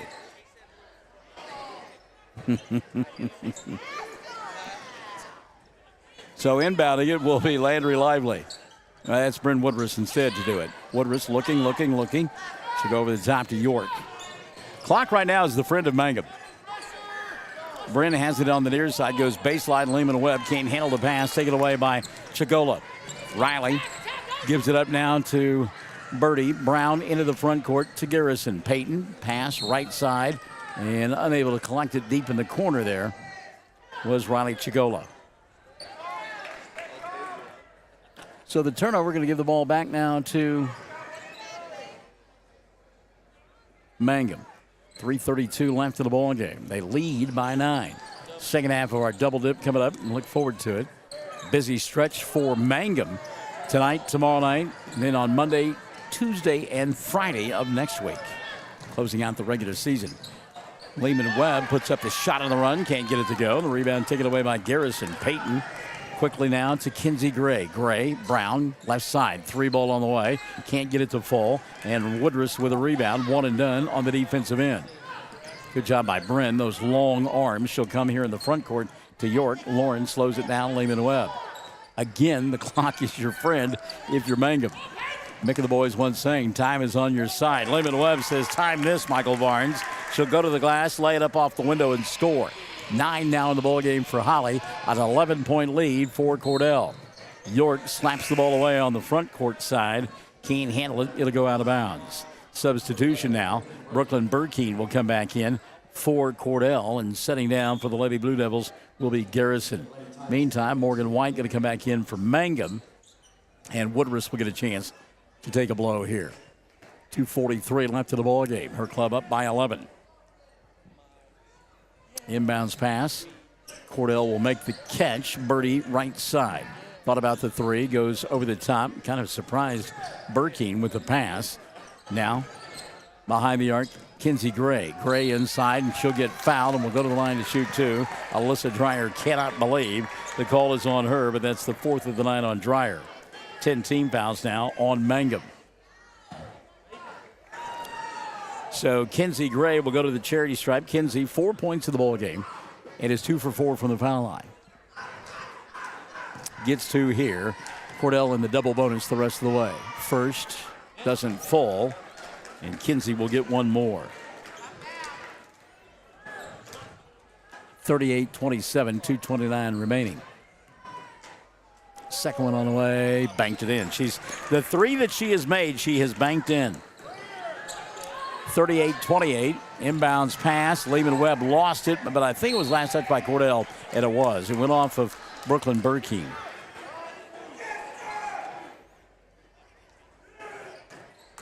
And the fourth quarter and the second half continue to slug on. York, the inbounds pass, lost it on her hip, got it back, resets to Lively up top. Landry inside, there was a push, no call, and the rebound taken away by Birdie. Brown and Lively coming across the timeline. Birdie gives up the dribble, lost the ball out of bounds. It'll still be Cordell basketball. 2:07 remaining. Brian Bingham says, my girl didn't touch that. Kelly King says, my girl didn't touch that. Now the officials are going to discuss it. Oh, this will make somebody unhappy. And the official out high said, I didn't see it. Oh, Josh Tritt and Brian Bingham kind of looking at one another and smiling. Birdie for another three. That one's too strong. And the rebound going to be collected by Mangum. Brian Bingham says, let's run. Minute 50 left in the ball game. Why not? York inside, streaks by everybody, lays it up and cannot get it to fall. Burkeen with the rebound. She'll go to Gray. Quickly across the timeline, Kinsey. They've got away with a little push-off. Goes inside, bump, bang, shot, no, foul, yes. And Gray will go back to the free throw line to shoot two. Check the whistle on Mangum. It'll be on Landry Lively. And her fourth. 11 team fouls now on Mangum. By the way, Lehman Webb, Dreyer, White, and Lively all with 4 fouls. Minute 38 left, 10-point lead. You'd be a little bit more concerned if the game was closer. Gray makes one the old-fashioned way. She swished it. Do they still say swish? Is that okay? All right. I just want to make sure. I didn't know if that was left over from the 70s. 38-29, second one, she banked it home. I love that. Timeout going to be taken by Cordell. Minute 38 remaining. They trail by 8. It's homecoming night, and you're listening to it on the Fox Radio Network. First National Bank and Trust is a proud supporter of Mangum Tiger Athletics. At First National Bank, supporting our schools and athletic programs is our top priority. We appreciate and support our community through and through. At First National Bank, you can hear us roar. Go Tigers! We wish you a season of great success. First National Bank and Trust Company, your bank for life. Member FDIC, Equal Housing Lender.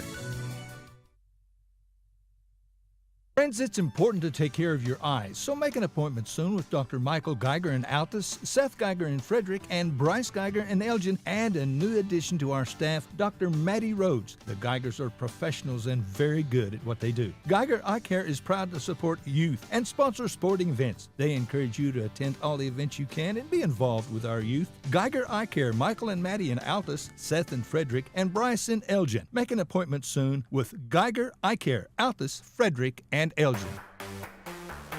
Minute 38 left of the ball game. Mangum on top by 8, 38-30. A reminder to our Mangum listeners and viewers, Mangum back in action tomorrow night on the road at Navajo for a pair of ball games. 6:30 and 8 o'clock. I'm told that it'll be senior night at Navajo. And they've got, I guess they've been having some sort of fundraiser thing going on, and the winner going to be announced tomorrow night. So it'll be a great night. We look forward to it. Dreyer inbounding for Mangum. And the ball going to be tipped and taken away by Birdie. Brown trying to clear space. She'll go to Kinsey Gray. Gray kicks left side, Chigola. Now back to Birdie. Fakes the three, puts the ball on the floor. Good defense by Lively. Out on the wing, here's Brennan Ball. Ball to to Gray. And Kinsey gets stripped. Run out now for Morgan. Morgan dribble, drive, stops, pops, glass, and got it. Morgan White. 4 in the ball game, and all 4 have come here in period number 4. 1:05 remaining. 40-30. 3 ball will not fall for Chigola. 1 and done. Rebound taken away by Cordell. Across the timeline, you can hear Brian Bingham down below us saying, let's run Cowboy. Well, not the Cowboys, let's hope. Dallas and otherwise. Dribble drive, Dreyer. Alyssa foul will go to the line to shoot 2. And that should be on Berkey. And I think that'll be the 5th of the night on Brooklyn. Cordell hosting Snyder tomorrow night and then hosting Hollis next Tuesday, wrapping up their regular season. All right, and district play will begin for them next weekend. Wow. That is right. They're in Class A, and they will be traveling to Arapahoe Butler. Okay. And Brian said, I believe, with Union City and Arapahoe Butler in that. Yep, that sounds right. Okay. So Brooklyn Burkeen fouls out of the ballgame now for Cordell, and back into the ballgame, Peyton Garrison for the Lady Blue Devils. Alyssa Dreyer at the free throw line. 5 of the quarter, 15 in the ballgame for Dreyer, and she's been perfect from the foul line. Still is. Big night for Alyssa. 7 for 7 from the charity stripe, and has hit 3 threes. Those are her points. She has not made a conventional field goal tonight. Second one for Dreyer, good. And that should ice it for Mangum. Dreyer will sit down. And Woodruss will come in just in time for Brian Coleman. BC, hope you're well, buddy. Got that baby coming on the way. Your son doing great things for the Walters Blue Devils, getting named some football teams and playing some basketball as well. And, of course, Brian, a member of the exclusive Altus Merchant Softball Club.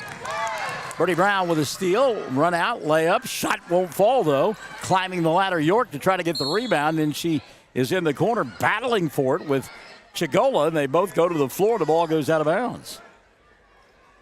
That kind of looked like some Altus Merchant scrums out there after ball games. The Dirty Birds come to mind. The conversation in the hospitality room a week or so ago. We won some of the games and won some of the fights. Yeah, exactly. Run out here for Holly Lehman-Webb. She'll lay it up and in. Holly Lehman-Webb. She's in double figures now with 11. Yeah, that was. I guess that was one of our barometers. How'd you do? Well, we lost the game, but we won the fight this week. Layup by Chigola, and Riley now with 7 in the ball game. 44-32. Lehman-Webb. Will she shoot as time expires? No, ball going to get tipped out of bounds, and that will do it. 44-32, your final score. Mangum gets off a 10-0 deck and comes back and wins by a dozen here this evening against Cordell. 44-32, your final. Back with your totals after this. We're Classic Hits 97.7 at oksports.com, along with Bear County Farm Bureau agents Mickey Lively and Rod Calhoun support high school sports. Mickey and Rod offer insurance for property, auto, casualty, life, commercial, and crop insurance. They're ready to serve you at 231 North Oklahoma in Mangum. Call 580-782-3827.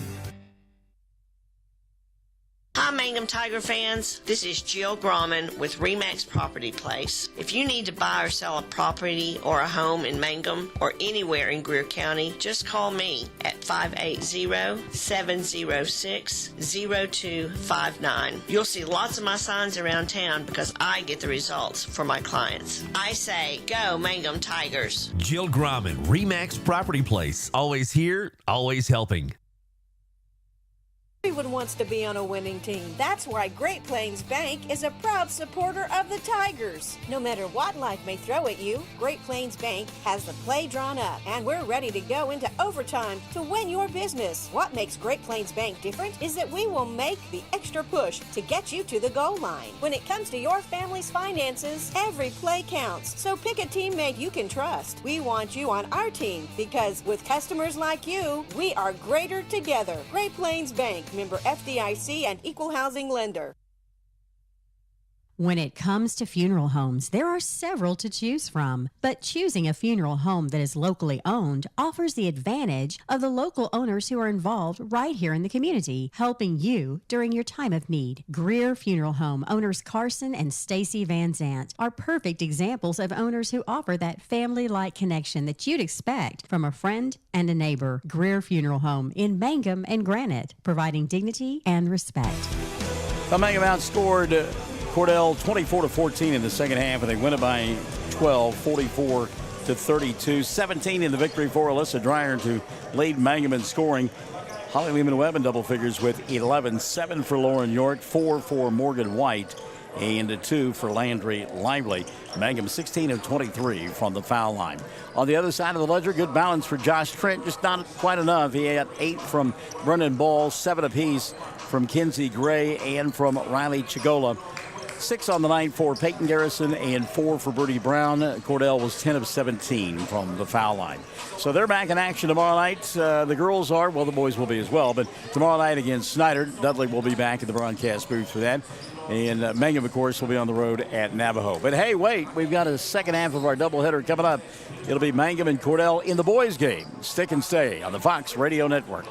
Great food made fresh with the best ingredients possible under the direction of Chef George is what you'll find at the newly remodeled J&P Mexican Grill in Mangum. Now, if you haven't tried the Mexican and American favorites at J&P Mexican Grill, what are you waiting for? They're open Tuesday through Saturday for lunch, dinner featuring homemade desserts. For takeout, call 580-706-5042 and like them on Facebook. J&P Mexican Grill in Mangum.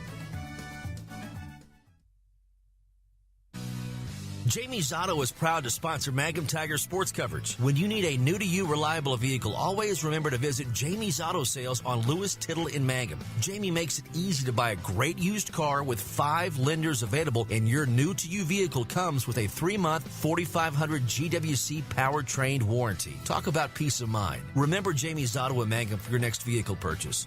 And go Tigers!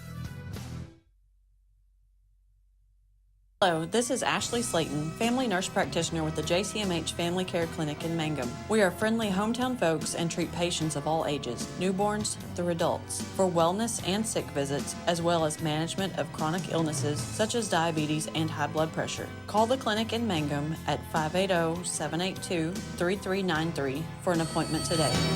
Jackson County Memorial Hospital. HIM Classic Hit. Mangum Golden Age Apartments offer HUD-approved housing for anyone 62 or older or on Social Security disability. They have 1 bedroom and efficiencies which include all bills paid, including Wi-Fi and cable, for just $5. Mangum Golden Age Apartments are located at 100 East Lincoln, right on the downtown square in Mangum. Call Katie at 580-782-2452 for more information on Mangum Golden Age Apartments. Mangum Brick Company has been operating since the early 1900s. They're the largest private employer in Greer County. Mangum Brick is proud to support high school athletics radio broadcasts. And if you know of someone looking for work, always check with Mangum Brick, as they may be hiring. The Mangum Tag Agency is easy to find at 108 East Pierce Street in Mangum. When you need license tags, registration, driver's license renewal, pipe passes, or real ID, Tom and Cynthia Clark are there for you, and they can help you at the Mangum Tag Agency at 580-782-3004, 782-3004. 333 Dental Care in Mangum is the dental practice of Dr. Dustin Lively. His experience, skill, and compassion go together when providing exceptional, up-to-date patient care. Dr. Lively and his team of professionals are proud to help you with the best dental care possible, along with preventive care that will result in a beautiful, long-lasting smile. Call 580-782-2552 or visit the team at 333 Dental Care. They support the Mangum Tigers and Lady Tigers. Blair Blair Tire and Feed on the corner of Highway 283 and 19 is your certified Firestone tire dealer and also a proud supporter of the Mangum Tigers and Lady Tigers. When you need tires, we're specialty trained and equipped to take care of you. Lyle Shaw and his crew at Blair Tire and Feed wish the Tigers lots of luck in today's game. And always remember, play smart, play safe, play hard, and play with pride. And good luck from everyone at Blair Tire and Feed on the corner of Highway 283 and 19 in Blair, Oklahoma. Around here, we say go Tigers. This is Jacob Gilner from Cattlemen's Bank, member FDIC. We love our Mangum Tigers, so suit up in your best and brightest orange, and we will see you at the games. Cattlemen's Bank is Tiger proud. Something you should know about the Kendall Law Office. The Kendall Law Office is family-owned and local. They use up-to-date technology to ensure their productivity provides timely service to clients, and this always includes client access to our firm via email and text. Corey Kendall is experienced, hardworking, and honest. He always puts the client first, and all efforts are focused on the client's best interest. The Kendall Law Office, locations in Altus and Mangum. Hi, I'm Anna with Dapper 14 Boutique at 209 North Oklahoma in Mangum. I would like to wish everyone a Happy New Year and invite you to visit our store. We feature clothing and accessories in all sizes for all ages. Start the new year off right with something special from Dapper 14. Come see us or visit us on Facebook or at dapyr14.com. When you need auto repairs, save money and get it done right at Dwayne's Auto in Mangum. Dwayne's fixes flats, does brake jobs, turns rotors, alignments, that all-important air conditioning work, and general auto repair. If your car or truck isn't right, just head to Dwayne's Auto at 1205 North Lewis Tittle in Mangum. Call 782-5151. That's 782-5151. Mangum Tiger proud. Fresh floral arrangements created here in Mangum are the hallmark of owner Darla Hately at Flowers Unlimited. Remember that fresh flowers are a very personal and special gift that is so cherished when delivered for birthdays and anniversaries. She might say, "You shouldn't have," but she'll be delighted. Flowers Unlimited. Call local at 580-782-2122. That's 782-2122. Flowers Unlimited in Mangum. First National Bank and Trust is a proud supporter of Mangum Tiger Athletics. At First National Bank, supporting our schools and athletic programs is our top priority. We appreciate and support our community through and through. At First National Bank, you can hear us roar. Go Tigers! We wish you a season of great success. First National Bank and Trust Company, your bank for life. Member FDIC, Equal Housing Lender. It's important to take care of your eyes, so make an appointment soon with Dr. Michael Geiger in Altus, Seth Geiger in Frederick, and Bryce Geiger in Elgin, and a new addition to our staff, Dr. Maddie Rhodes. The Geigers are professionals and very good at what they do. Geiger Eye Care is proud to support youth and sponsor sporting events. They encourage you to attend all the events you can and be involved with our youth. Geiger Eye Care, Michael and Maddie in Altus, Seth in Frederick, and Bryce in Elgin. Make an appointment soon with Geiger Eye Care, Altus, Frederick, and Elgin. Greer County Farm Bureau agents Mickey Lively and Rod Calhoun support high school sports. Mickey and Rod offer insurance for property, auto, casualty, life, commercial, and crop insurance. They're ready to serve you at 231 North Oklahoma in Mangum. Call 580-782-3827. Second half of our doubleheader set to unfold here on Classic Hits 97.7. OKSports.tv, Tiger TV, Blue Devil TV, and 107 The Zone, where on the Facebook page, Peggy Manor says, "Go Big Blue." Peggy, good to hear from you tonight, and hope that we hear from others at our boys contest as we get set in a matchup between, as we mentioned, the Blue Devils and the Tigers. Mangum coming in 8-8 on the year. In their last game last Friday night, as they were victorious over Tipton. Meantime, this bunch from Cordell 1-16 on the year, their lone victory coming against Cheyenne. Sue Wallace, going back to our girls game, she said, "Hey, way to go, Alyssa." Brody Smith says, "Let's go Mangum." Joanne Henderson, "Go Tigers." And Coach Nathan, your faithful supporters in Houston, hello, and Dalhart, Texas. Dave McCook says, "Let's go Mangum men from South Carolina." Starting five for Cordell under the direction of Von Blankenship being introduced, and Danny Corbin will get the start. He'll be joined by Thomas Reimer, also getting the start tonight. J.D. Maddox, Scott Rieger will be one of the starters for Cordell, and the final member of the starting five will be Aiden Mendendorf. Rieger. Did I say Rieger? Yes, sir. Yeah, it's Rieger, yeah.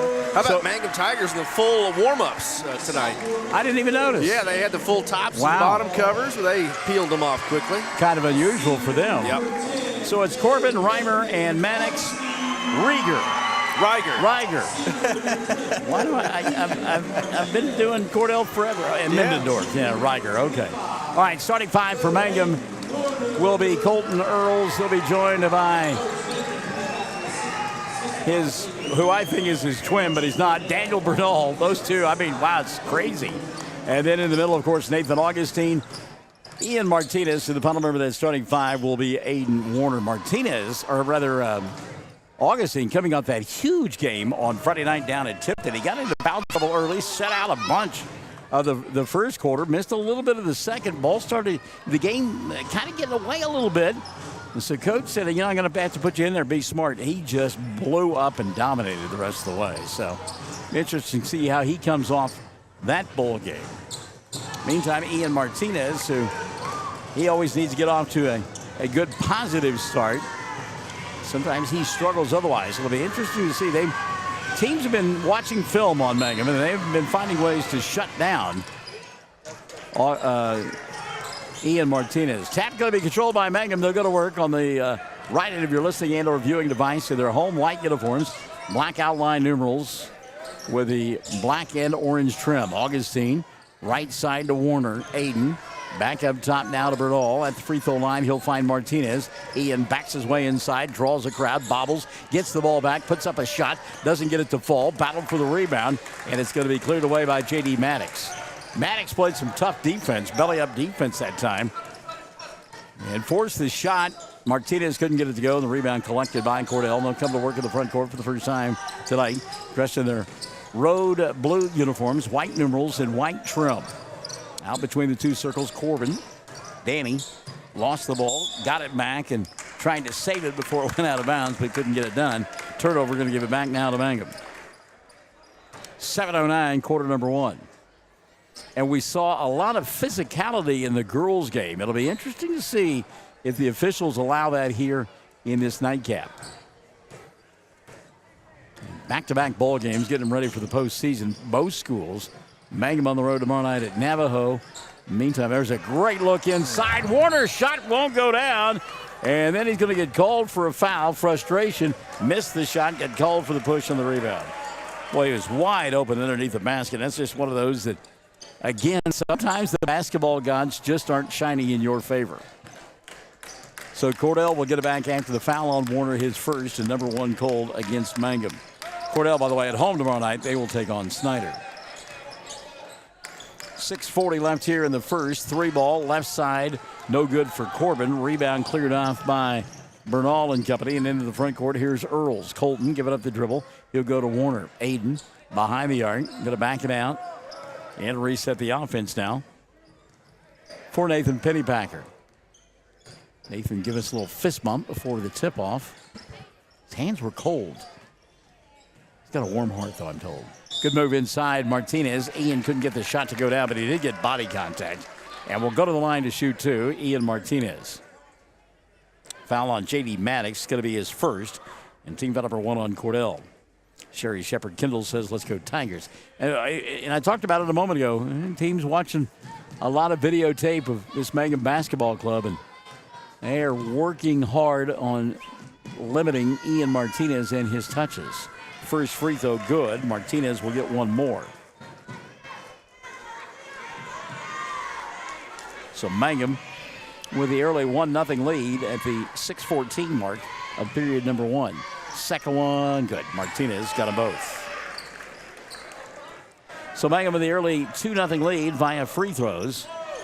We're just underway here along the Fox Radio Network. Good to have you alongside. Into the front court. Danny Corbin running the offense. Now he'll hand it off to Maddox. J.D. wanted to go back to Corbin, and Corbin got fouled on the arm. Ian Martinez called for the personal. And that'll be 1 on Ian and 2 now on Mangum. Pretty good battle there between Martinez and Corbin. Meantime, Nathan Pennypacker, a running dialogue with the official who just smiles. Sarah. 5:50 left here in the first quarter of play. Cordell looking for their first points. Corbin from the free throw line, shot too strong, and the rebound cleared off by Augustine. He'll go to Warner into the front court. Aiden slows things down and lets traffic clear. 5:35 left in the first quarter of play. Bernal may have gotten away with a walk. They'll reverse it to Aiden. Warner for 3. That's too strong. Rebound Augustine. Nathan back up off the glass and good. Augustine picking up where he left off on Friday night in Tipton. 4-0 lead for Mangum. 5:15 left in the first. Great song by The Who. If you've not listened to it, YouTube it, listen to it. Great song.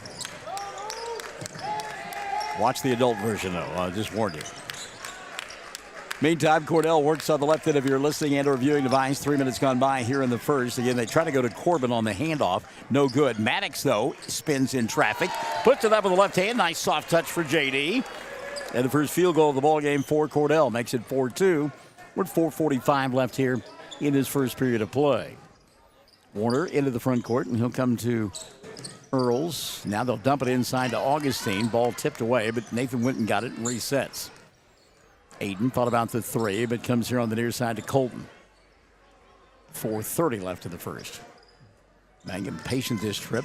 Pick and roll, and good job of defending at that time by Cordell. Augustine rolled off the pick, and staying with him was the defense. Strong move to the glass there by Earls, but the shot came up short, and the rebound taken away by Corbin and company. He'll dribble drive. Danny scoop shot. The circus in town, because that was a wild shot that nearly went. My goodness, what body control. Meantime, Martinez the other way. He'll get a bump, a bang, the ball free. Ian will pick it back up, kick it out to Aiden for 3. That shot won't go. Boxing out J.D. Maddox, and the rebound taken away by Cordell. I don't think Scout Reiger has touched the ball yet. I keep waiting for him to so I can say his name correctly. So I did it there, right? I got Reiger. I got it right. Did I get it right? Come on, Chad, help me out. I hope so. Okay. We'll see. What? I'm taking. Oh, yeah, man, right. you're so bad. But you got me paranoid. Well, thank you, Ozzy Osbourne. 3:20 left here in the first, and a tripping foul on Martinez. It was inadvertent. He got tangled up that time with J.D. Maddox down low. And the call on Ian will be his second foul. Team foul number 3 called on Mangum. And that'll get O.T. Tellis off the bench, but he won't take Martinez's spot. Instead, he'll come in for Earls. It's kind of a wow there. Inbounds pass. Caught by Corbin. Danny resets out high and out of Maddox. J.D. crosses over, goes inside, throws it up with the left hand, and it goes. J.D. Maddox ventured inside a couple of times here in the early going and has got a couple of buckets for his efforts. And his club has 4, and we're tied at 4 at the 3-minute mark of quarter number 1. Martinez at the left hash mark into the front court. Little give and go. Augustine made the catch, a foul prior. I think grabbing him on the way to the bucket was J.D. Maddox, and it will be on J.D. 2 on Maddox and 2 now on Cordell.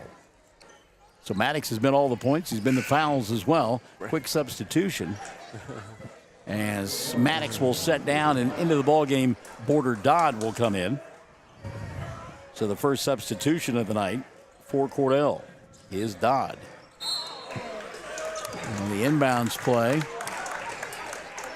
Ball knocked out of bounds, and Mangum will lose it. So the turnover, going to give it back now to Cordell. Chad has taken off the headset, and he's gone to the Cordell fans to check on the pronunciation. Man, he's killing me. Meantime, Danny Corbin goes here on the right side to scout. Our buddy Mike Reimer, one of our sponsors of Mike's Meats, said it's Regier. Regier, okay. We were both wrong. Way to go. Way to go, Fox. Oh, that's Barnes. nice. What a combo.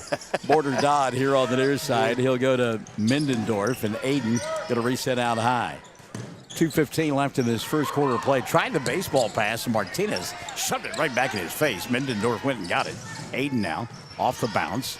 And a reset between the two circles to Dodd. Tried to lob it over the top, taken away by Warner. Aiden doesn't have the numbers. He'll bobble the ball, get it back. He may have got away with a double dribble there. Certainly. Cordell's head coach, Vaughn Blankenship, thought so. Martinez, free throw line, Warner, had the shot, won't take it. Tellis will instead. OT well off the mark. And Aiden will grab the rebound and fire it off of Thomas Reimer. That doesn't feel good. Oh, I mean, that was audible from here. Golly. What's that say across your forehead, sir? Wilson! Tom Hanks. Wilson. Jordan Wood is coming into the ball game. You're talking about the volleyball. Volleyball, yeah. It took me a minute to catch on. Martinez underneath the basket, got trapped and couldn't go anywhere with it, lost it. And now back the other way comes Cordell, and a little scoop, and Danny Corbin will lose it out of bounds. Waiting for the call on that one. Boy, Danny, I tell you what, he is fearless inside, attacking the window. Martinez going to sit down. Colton Earls will come back into the ballgame now.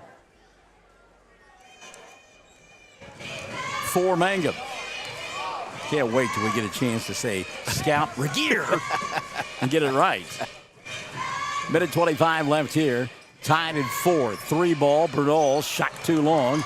And the rebound collected in the corner by Jordan Wood. Good job by Wood to go out in space and get that one for Cordell.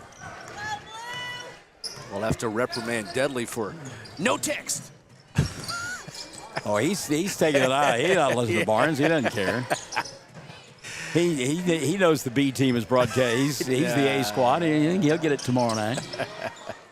55 seconds left here. Deep three off the back of the rim. Did not fall for Corbin. And out in front, here comes Bernal. Daniel, boy, looked inside, had Augustine, but pulled up instead. Now Nate will get it on a give and go to Warner. Aiden underneath the basket, trap, kick out to Earls here on the near side. Cordell has done well defensively in this first period of play. Teardrop shot by Bernal, couldn't get it to go, and keeping the rebound alive, Jordan Wood, and now he'll collect it for Cordell. 25 seconds left in the first quarter of play. I would not be surprised to see the Blue Devils hold for one here. Listen to the coach to our right. Coach Blankenship has told his club that specifically hold for one. We're down to 10 as Corbin going to put it in motion. Picked up by Earls. Danny lost the ball, went and got it. Clock down to 3. He'll force off the rim, doesn't go. Earls with a rebound. He'll fire, but that comes up well short. And the first quarter is in the books. 4 on the board for each ball club as we get ready for period number 2. Mangum and Cordell. Homecoming night in Mangum on the Fox Radio Network. Greer County Farm Bureau agents Mickey Lively and Rod Calhoun support high school sports. Mickey and Rod offer insurance for property, auto, casualty, life, commercial, and crop insurance. They're ready to serve you at 231 North Oklahoma in Mangum. Call 580-782-3827. Hi, Mangum Tiger fans. This is Jill Grauman with RE/MAX Property Place. If you need to buy or sell a property or a home in Mangum or anywhere in Greer County, just call me at 580-706-0259. You'll see lots of my signs around town because I get the results for my clients. I say, go Mangum Tigers. Jill Grauman, RE/MAX Property Place. Always here, always helping. Second quarter about to unfold. Before it does, Steve Slayton, our good buddy who brought us the multicolored T-shirt. And by the way, we're having folks sign that. Been hospitalized, we are told, and suffering from pneumonia and from COVID-19. The good news is apparently he is set to be released tomorrow. So give your best to Steve. And hopefully we'll see him next Monday night here in Mangum as Mangum closes out the regular season at home by entertaining Burns Flat Dill City. Second quarter underway. Cordell with the basketball, and Wood had a shot blocked away. OT in the front court for Mangum. He'll shake, bake, and lose the ball. Good call for a travel. So fast and furious to begin the second quarter of play, but not a whole lot happening. Check the 5 on the floor. Border Dodd out there along with Danny Corbin to start the second period of play. Also in for the first time tonight, Dason Ramsey for this group from Cordell. They'll go inside here to Reimer. Boy, Reimer had the shot, didn't take it. Corbin to Wood. Wood thought about it, now puts it on the floor, goes baseline, lost it out of bounds, trying to save it and couldn't get it done. So a lot of action, just none of it scoring. Going through the rim, yeah. It's stuck on fours for a while. I thought you were going to say stuck on you. Thank you, Lionel Richie.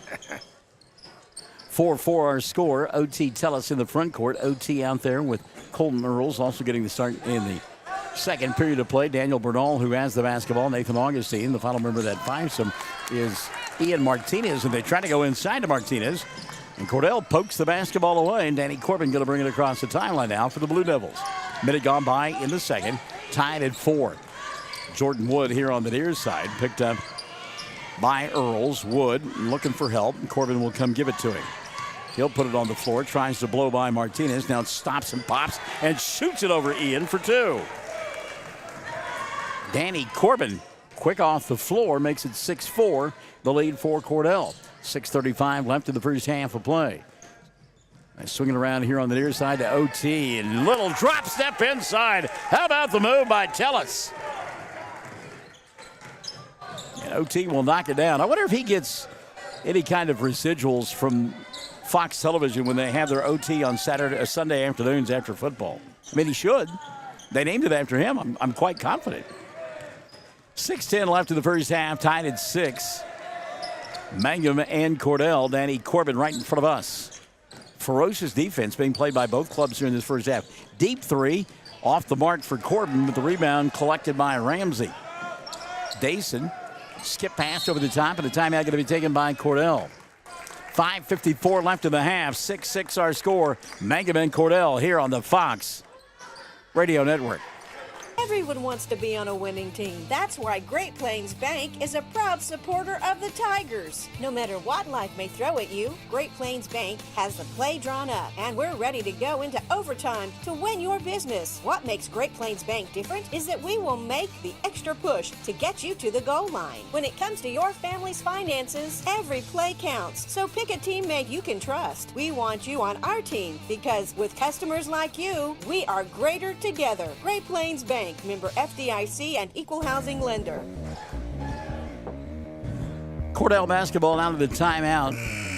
Tied with Mangum at 6 at the 5:54 mark of quarter number 2. Inbounding across the way, Dason Ramsey. And I know at some point I'm going to slip and call him Dave. Tellis going to knock the ball out of bounds. You get a substitution now, and it's into the ball game.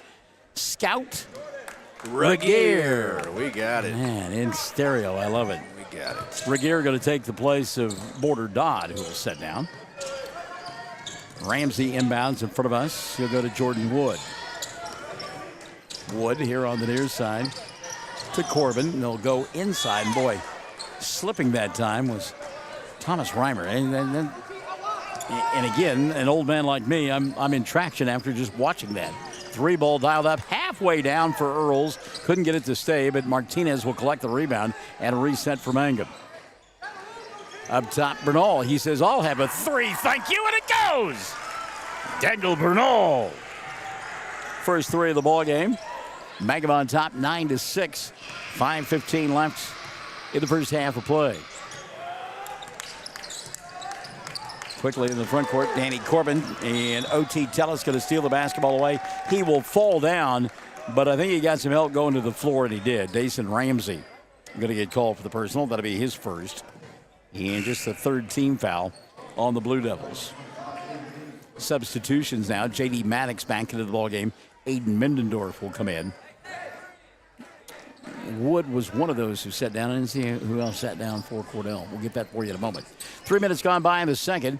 3-ball all the way. Earls. Colton shot no good. High to grab the rebound. J.D. Maddox, 1 and done for Mangum. Cordell doing a good job on the glass, wiping it clean. Quickly into the front court. Maddox tried to go around Tellis, and OT cut him off. J.D. gives up the dribble, lobs it inside. Ball bobbled. And Reimer can't get the shot to go down as he collected it. Augustine with a rebound. He'll run it out now to Aiden. Martinez, stop, pop, 10-footer, no. Weak side rebound, cleared off by Maddox. And again, one and done for Mangum on the offensive end. 4:25 shows on the clock. Cordell down by 3 after that 3-ball a moment ago from Mangum. Inside, ball bobbled. Maybe a walk there by Maddox. Got away with it, got the ball back. JD down at the free throw line. He'll spin, get fouled, and go to the line to shoot 2. Daniel Bernal got him on the arm. That'll be the first on Daniel. Team foul number 4 called on Mangum. And so to the line to shoot a couple here will be JD Maddox. 4:09 left in the first half. Maddox shooting 2. First one on the way for JD, no good. He'll have one more. Been a long line of Maddoxes that have come through, Cordell, is there not? A bunch. Yeah. A bunch, yep. Kind of like Easter and Sayre. Yeah. And some of those names in different towns get used to. Second one for the left-hander comes off the front of the rim, doesn't go. And the rebound going to be collected by Ian Martinez. By the way, Bo Anderson at the timeline to check in. Steal at the timeline by J.D. Maddox, who will lay it up and in. So Maddox missed the free throws, got the steal, makes it a 9-8 ball game. And ball slapped out of bounds. Boy, good hustle there by Regier. Scout couldn't hold on to it. Bo Anderson does check in, and Bernal will set down for Mangum. So Mr. Bojangles checks in for the first time tonight. He'll get the inbounds pass. 5:45 left here in the first half. On the baseline, Martinez still waiting to get untracked offensively. Colton to Bo. Anderson, right side. He'll come to OT. Now Martinez up top. Maddox will pick him up. That's a good matchup. OT going to fire a 3 from the right side. Front of the iron doesn't go. And there's Maddox with the rebound. Danny Corbin will walk it across the timeline for Cordell. They can take the lead this trip. Down 9-8. We're at 3:15 in the first half. Mindendorf at the right hash mark. Looks for a cutter. Nobody there. Up top, Reimer. 3-ball. Tried to bank it home. A little bit too strong. And the rebound going to be taken away by Martinez. Quickly in the front court, he'll go to Colton. Now back to Ian. A little skip move inside. Lobs it up and gets it to go. Ian had made his mind up. He was taking the ball to the glass and going to score it. Makes it 11-8 with 2:45 left in the half. Danny Corbin into the front court, comes right below us to Reimer. Now Maddox up top. JD, right side to Regier. Scout on the baseline. Maddox double team, try to go back to Regier, but the ball taken away by Augustine. Nathan now into the front court to Ian, leaves it for OT, sets, fires 3. That's an air ball, recovered by Augustine, and Nate will lay it up and in. Great job by Nathan. You could see that was going to be short, and made the catch and laid it up and in. Mangum by 5, 13-8. Corbin tries to cut into that with a 3, doesn't get it to go. Rebound Augustine. He'll go to Earls into the front court. OT, baseline Martinez. Shot from point blank range, won't fall. Augustine though with a rebound and a reset to Bo. Anderson, a little bump, bang, collision, no call. OT, he'll fire, that won't go. Weak side rebound, Anderson kicks out. He'll go to Martinez. Ian comes up short. Ball free on the floor. Martinez will get it. And a timeout will be called with bodies all over the place. Wow, 1:44 left in the half, 13-8. We're back after this on the Fox Radio Network. When it comes to funeral homes, there are several to choose from. But choosing a funeral home that is locally owned offers the advantage of the local owners who are involved right here in the community, helping you during your time of need. Greer Funeral Home owners Carson and Stacy Van Zant are perfect examples of owners who offer that family-like connection that you'd expect from a friend and a neighbor. Greer Funeral Home in Mangum and Granite, providing dignity and respect.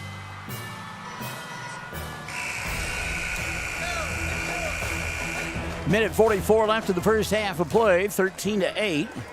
Mangum on top by 5. I think this is what happens, Michael, when you don't play for a week, right? I think both teams, everybody had that weather day on Tuesday, and we were going back to back to back there in the Tri-County, and then you take a long break, and you just cannot find the range. And got to get cranked up with ball games tomorrow and next Tuesday, but they will. Well, and actually, Mangum, it's an even shorter turnaround because they'll be back in action right back here on Monday. So yeah, that's right. That's right. Minute 44 left in the half, 13-8. Nathan Pennypacker working the officials again. He's probably saying to Bingham, Atwoods? Anderson with the basketball. He'll come here to Warner. Aiden off the dribble penetration. Gets cut off. Goes back to Bo. Bo to Warner. Now up top, Earls. Colton near side Martinez. Wanted to go inside to Nathan Augustine, and that pass was well out of Nathan's reach. I mean, Nathan's got long arms and strong hands, but no way he's going to go get that one. So the turnover now will give it back to Cordell. They're within striking distance at 13-8 with 70 seconds left in quarter number 2. Danny Corbin coming into the front court. He runs the offense for this group from Cordell. He'll leave it on the near side to Mindendorf. Aiden off the dribble penetration, throws it up off the glass. Shot won't go down. Anderson with the rebound. Bo run out now to Warner. Aiden goes inside. Augustine catch there, but the shot won't go. However, a foul will be called. And Jordan Wood going to get called for the personal. That'll be the first on Jordan. 4th team foul whistled against Cordell. 51.4 left in the first half of play. And Augustine at the line to shoot. I believe they said 2. Let's see. Yes. First one no good. Nathan will get one more. Substitution now into the ball game for the first time tonight. Harley Taylor for this group from Cordell. So they go deep. That's 9 kids now that they have had out on the floor so far in the first half of play. Second free throw, Augustine, good.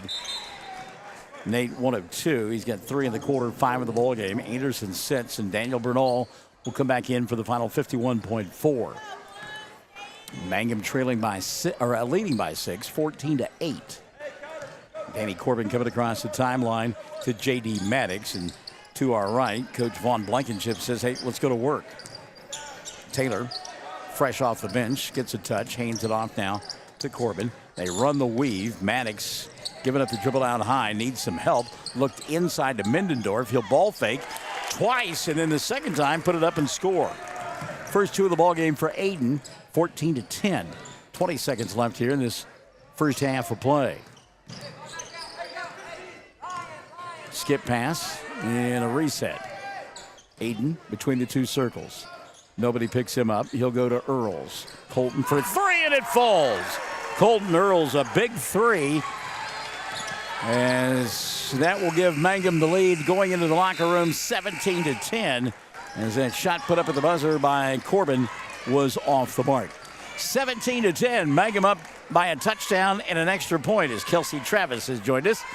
17-10, Cordell Mangum by 7 over Cordell here on the Fox Radio Network.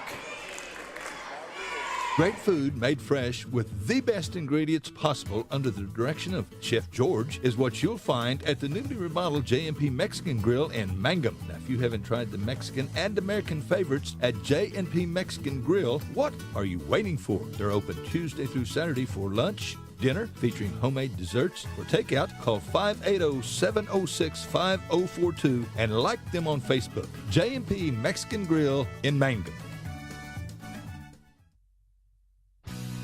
Jamie's Auto is proud to sponsor Mangum Tiger sports coverage. When you need a new-to-you reliable vehicle, always remember to visit Jamie's Auto Sales on Lewis Tittle in Mangum. Jamie makes it easy to buy a great used car with 5 lenders available, and your new-to-you vehicle comes with a 3-month 4,500 GWC power-trained warranty. Talk about peace of mind. Remember Jamie's Auto in Mangum for your next vehicle purchase. And go Tigers! At the half, Mangum 17. Cordell 10, as Mangum got good balance in that first half, just not a lot of it. Nathan Augustine with 5, 4 for Ian Martinez, 3 apiece, Colton Earls and Daniel Bernal, and 2 for O.T. Tellis. Mangum 3 of 4 from the foul line in that first half of play. And again, they lead at 17-10. It was 4-4 at the end of the first quarter of play. Foul situation for Mangum, Ian Martinez with a couple, so no issues for Nathan Pennypacker. On the other side of the ledger, J.D. Maddox has got 6 points at the intermission. For Von Blankenship, Aiden Mendendorf with 2, Danny Corbin with 2, and 0 for 2 for the foul line. Cordell in that first half of play. J.D. Maddox, the only player with more than 1 foul. They only had 14 fouls in the first half. And again, it is 17-10. Mangum on top by 7. Lady Tigers of Mangum winning the lid lifter against Cordell. Final score in that one was 44-32, but don't be deceived by that score. At one point, it was 10-0 Cordell in the first quarter of play, and it was 10-2 at the end of the first quarter, but Mangum really stretched it out in the second half, outscoring the Lady Blue Devils by a 24-14 count. Again, they won it 44-32 and are now 9-8 on the year, heading into the bowl game tomorrow against Navajo. And Brian Bingham, the head coach, joining us here at halftime. And Coach, you got 17 from Alyssa Dreyer. She really was your spark offensively, especially in that second quarter of play. Holly Lehman-Webb also contributed 11. But, boy, there was a lid on the basket for your club tonight. There was. I thought Alyssa really got us going there and got us back in the game after that 10-0 start. And I think Holly came in off the bench and did what she did early in the year. So those two were the big for us. So riddle me this, Batman. Have you ever been as animated as you were tonight with this Mangum bunch? I said through softball season and through this point to the basketball season, I had not seen you quite that animated during some of the timeouts. Well, I just trying to get them to believe in themselves and fix what was going wrong. It was like we had a mental block tonight at times, and it's been a weird week, and that's not an excuse, but I didn't think we were mentally focused all the time, and that was frustrating for me. Well, and you used 2 good words there that come to mind. We see the frustration on the young people's faces, which then turns into that mental block, doesn't it? Absolutely. They got frustrated there early, and I don't know, that one time I told them I'll take every time out until we start getting it right, and we finally did, and still wasn't the prettiest even when we did, but that's why I told them at the end of the day, nobody's going to remember how ugly it was. They're going to remember that you won. So, that's right. And that's 5 in a row. So yeah. The talk after one was, yes, we need to fix things, but at the end of the day, we did win, and that's 5 in a row, and we're going to go for 6 tomorrow. Tomorrow, Navajo, we had a chance to see them at the Tri-County, and got some kids and get them down the floor a little bit. Get them down, they can shoot it. Got a couple girls that can really shoot it, so it's going to be a test defensively. They're going to sit in the 2-3 zone and make us hit shots, so it should be a good game. And then next week, of course, a busy week to close out the regular season. We'll have senior night here on Monday night against Burns Flat Hill City, right? Yes. And then a couple of road trips, Tuesday night up to Sayre, and then Friday night, wow, a juggernaut team to end the regular season at Merritt. Hey, what a way to end it, right? Yeah. You go up there and see where you're at right there before playoff starts. I love it. We talk about all this stuff that's going on, and now you're 9-8. And the frustration that have been there at times for the kids and for you. But this is a group of kids, same group of kids, that have tripled the amount of wins that they had all of last season, and we still have plenty of season left to go. Oh, they're great kids. Yeah. And they want to. And, that's one of the things I told them when I took this job, and it was softball and it went for basketball too, is I'm going to push you. And I'm going to push you past what you've been comfortable with. And, we're still learning. Okay? We're still learning and, getting better, and they're still learning me too. So we're just going to keep pushing and keep grinding. They're great kids. They're fun to be around. They're fun to work with. They work hard, and we're getting there. It's just kind of slow at times. All right. Too slow for me, at least. I understand. On a more lighthearted note, some of the girls came up and showed me the TikTok video that had been made, and I noticed it was very noticeable that Coach Bingham was not a part of that TikTok video. No, Coach Bingham will not be a part of that. I told them if they ever want me in a TikTok, they better make the state tournament. Really? Yeah. That's a serious throwdown there, Coach. Come on, man. We make a state tournament, I'll do it. Are you a grumpy old man? You kids get off my lawn. No, I love kids. Well, no, I know you do, but I'm talking about TikTok. You kind of. No, I watch TikTok. Oh, okay. So, all right. I just, I just don't post very much. All mine are Easton playing. So, well, that's okay. That's all right. So, Coach King was in the middle of it, and she was about a half beat behind. I've got to be honest with you. Well, she hurt her back yesterday, so that's probably why I got a kidney stone. goodness. She's toughing it out. I'm just thinking about that, and then my back hurts. I've had one too. So, oh my goodness, they're painful. All right, so tomorrow night at Navajo, we look forward to it, and that'll start at 6:30, and look for a good crowd to travel with you tomorrow night. Yes, absolutely.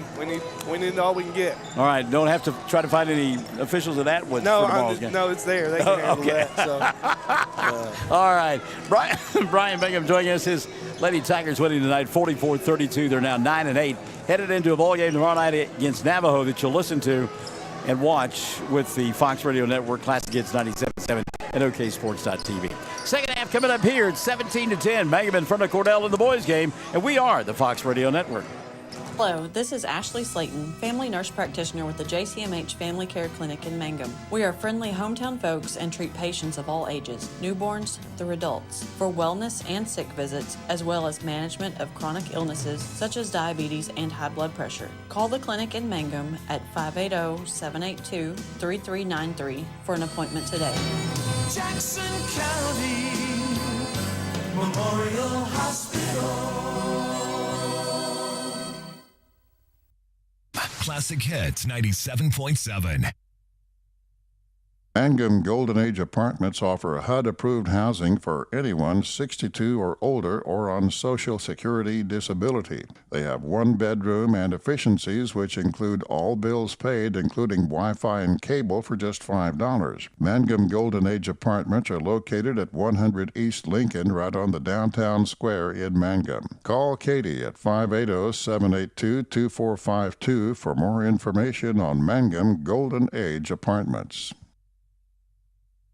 Mangum Brick Company has been operating since the early 1900s. They're the largest private employer in Greer County. Mangum Brick is proud to support high school athletics radio broadcasts. And if you know of someone looking for work, always check with Mangum Brick, as they may be hiring.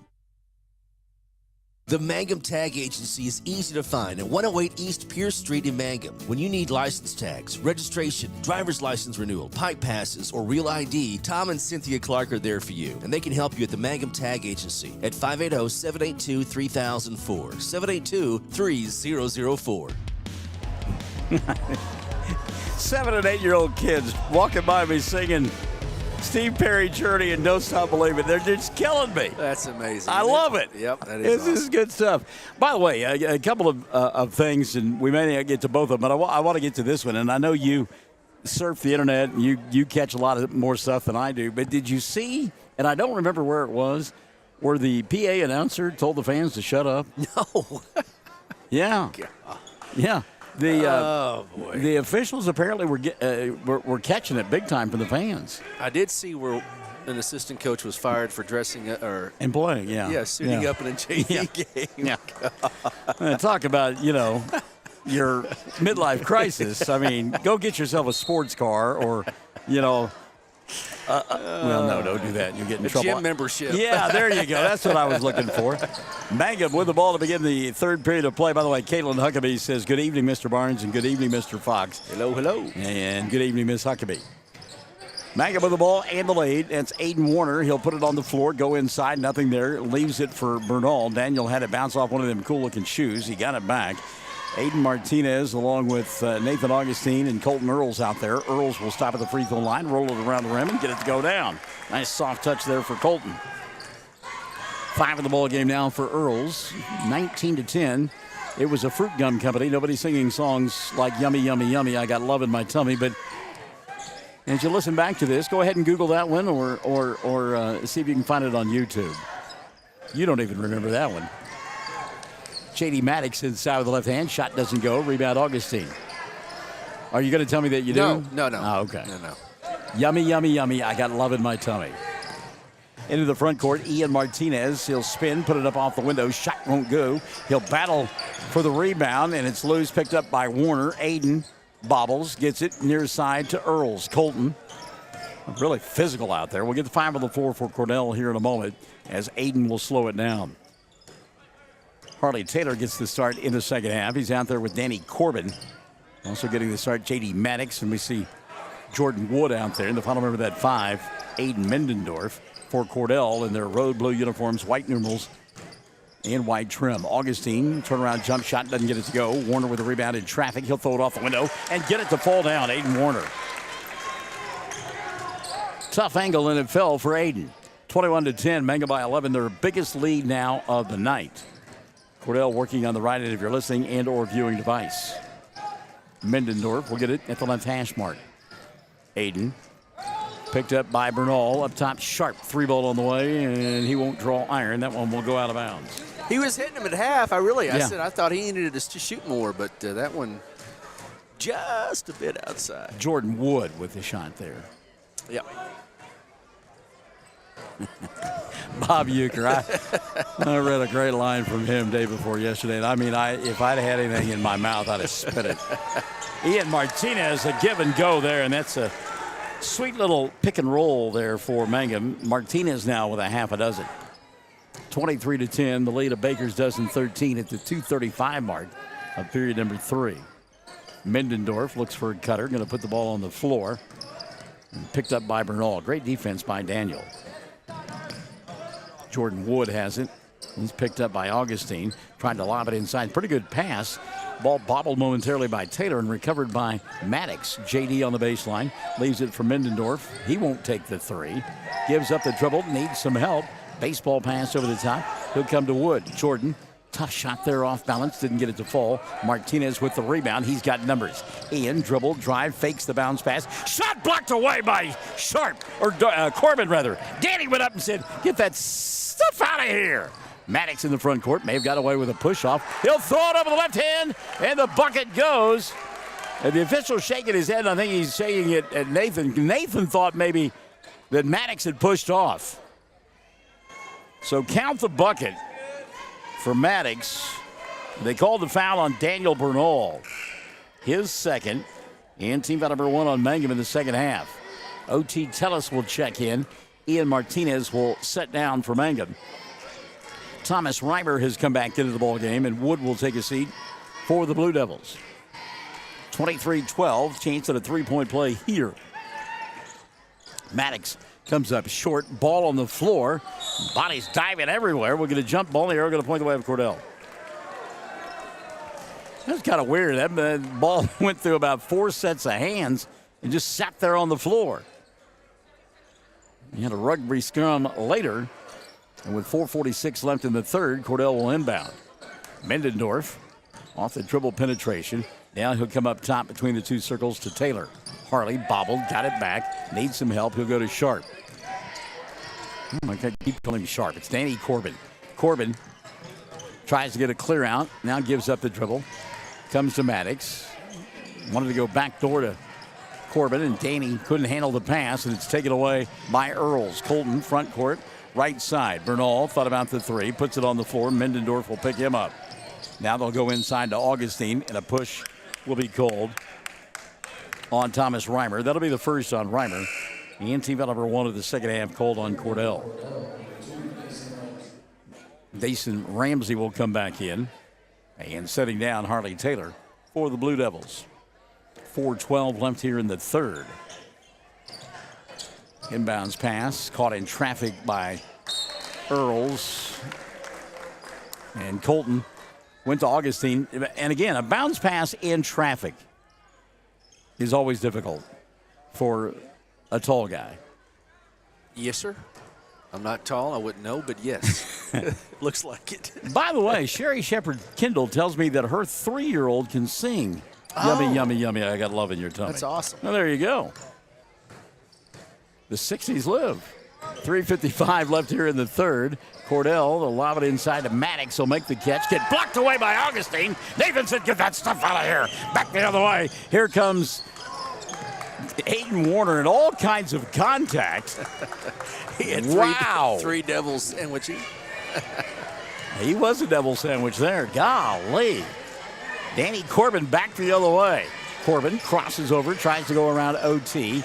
Leaves it on the wing now for Reimer. Thomas lost the ball on the way up. He'll get it back on his backside. And a jump ball diving in the middle of that one is Augustine. And the arrow, no, that's not right. The arrow should be pointing the way of Mangum. We had a jump ball just a moment ago, and Cordell got it, and they now have corrected things. When was the last time, by the way, as Caitlin Huckabee called you Mr. Fox, when was the last time anybody called you Mr. Fox? Probably never. Really? I don't. Yeah. Okay. Looking for dad or grandfather or somewhere around there. So, Bernal. I've been called a lot of things, but that's not really one of them.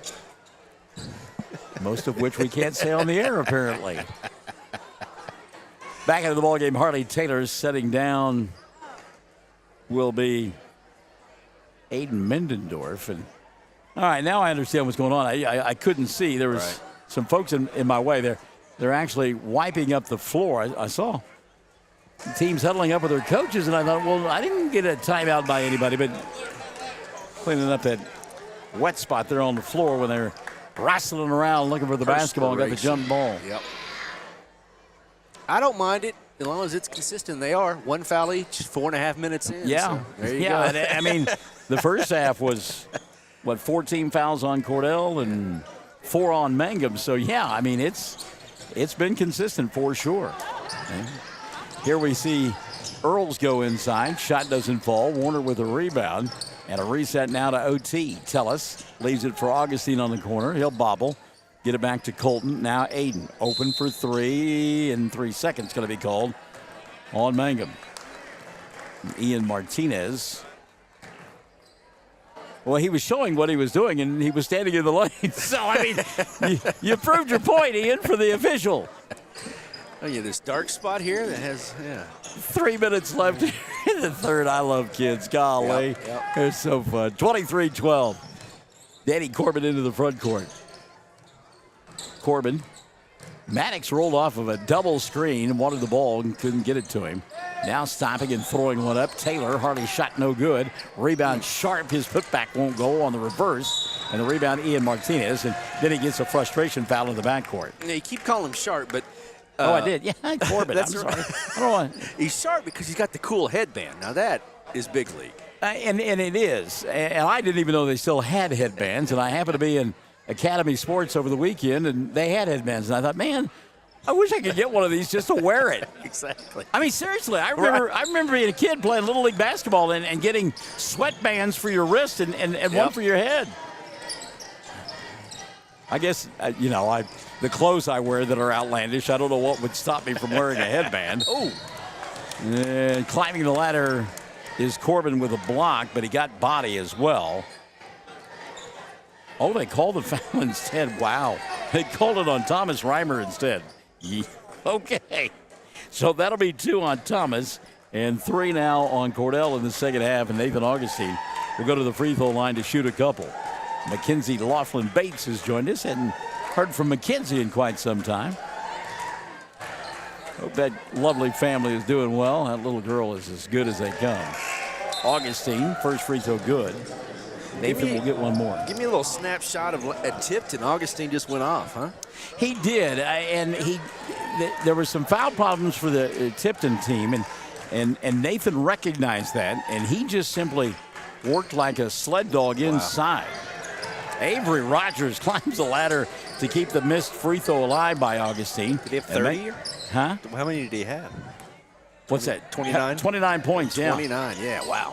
29 points, and that was after not scoring in the first and having only 7 at halftime. So he had 22 in the second half. Long 3 here by Bernal doesn't go, but the rebound collected by Mangum. Martinez kicks left side, Warner.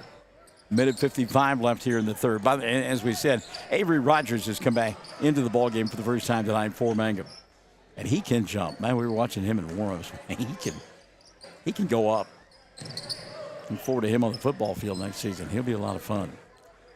Daniel Bernal out high, directing traffic. Aiden Warner will come get it. Now at the free throw line, Nathan, 15-footer doesn't go, spins in and out. Battle for the rebound, and Danny Corbin will go up and get it for Cordell. 24-12. Blue Devils only 2 points in the period. Corbin from way outside, shot rattled around, wouldn't stay down, and the rebound collected by Warner. He'll go to Martinez. Martinez challenges inside. Ball swatted away. Thomas Reimer with a yell and get that stuff out of here. Oh, they called a foul. How about that? How about that? Thomas's dad's right behind you. Is that it? Mike, yep, there you go. He likes that. I thought it was a good block. And it was by Thomas. They called the foul on J.D. Maddox. So, okay, there you go. That makes sense. That's 3 on J.D. and the 4th now on Cordell. So Ian at the line to shoot 2. He's 2 for 2 from the stripe. Mangum on the night is 4 of 6. And now 5 of 7 as Martinez hits the first. Substitution now as Dason Ramsey will sit down. And Scott Regier has come back into the ballgame. They must have sold out of pulled pork. I tell you what, they shuddered. Yeah. Concession stand is closed for the night. Second one up and in for Martinez. Well, Powers was at halftime. Who knows how many pulled porks that went in. Might have barreled them down. 26-12, Mangum on top. 70 seconds left here in the third period of play. Ball tipped away by Rogers. It's batted around a couple of times, and finally getting it is Harley Taylor, and then Harley going to get fouled. Check the whistle here on Mangum. It's on Avery.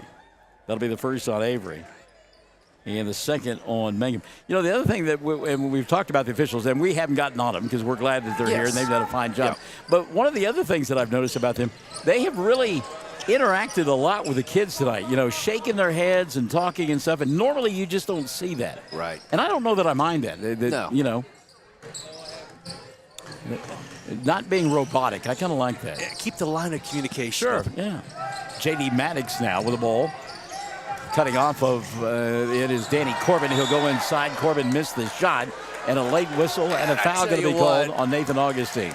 And it shouldn't have been on him. There probably was a foul. Yeah. He made an incredible block because it was a double clutch by Corbin in an acrobatic play, but he had players around him. But anyway, Augustine gets the foul. Be his first of the night. 3 now on Mangum in the second half. 40.3 left in the third. So Danny Corbin at the free throw line. First one spins in and out. Danny will get one more. Boy, Cordell 0 for 4 from the stripe. We saw Cordell play Frederick at Cordell, and Danny had a great game, and they had some big-time athletes, did the Bombers, and ended up winning that one. But Danny had a great game against Frederick, and good athlete. Going to get a timeout as 10-second violation was about to be called. 35.6 left in the third, 26-13. Mangum on top here on the Fox Radio Network. 333 Dental Care in Mangum is the dental practice of Dr. Dustin Lively. His experience, skill, and compassion go together when providing exceptional, up-to-date patient care. Dr. Lively and his team of professionals are proud to help you with the best dental care possible, along with preventive care that will result in a beautiful, long-lasting smile. Call 580-782-2552 or visit the team at 333 Dental Care. They support the Mangum Tigers and Lady Tigers.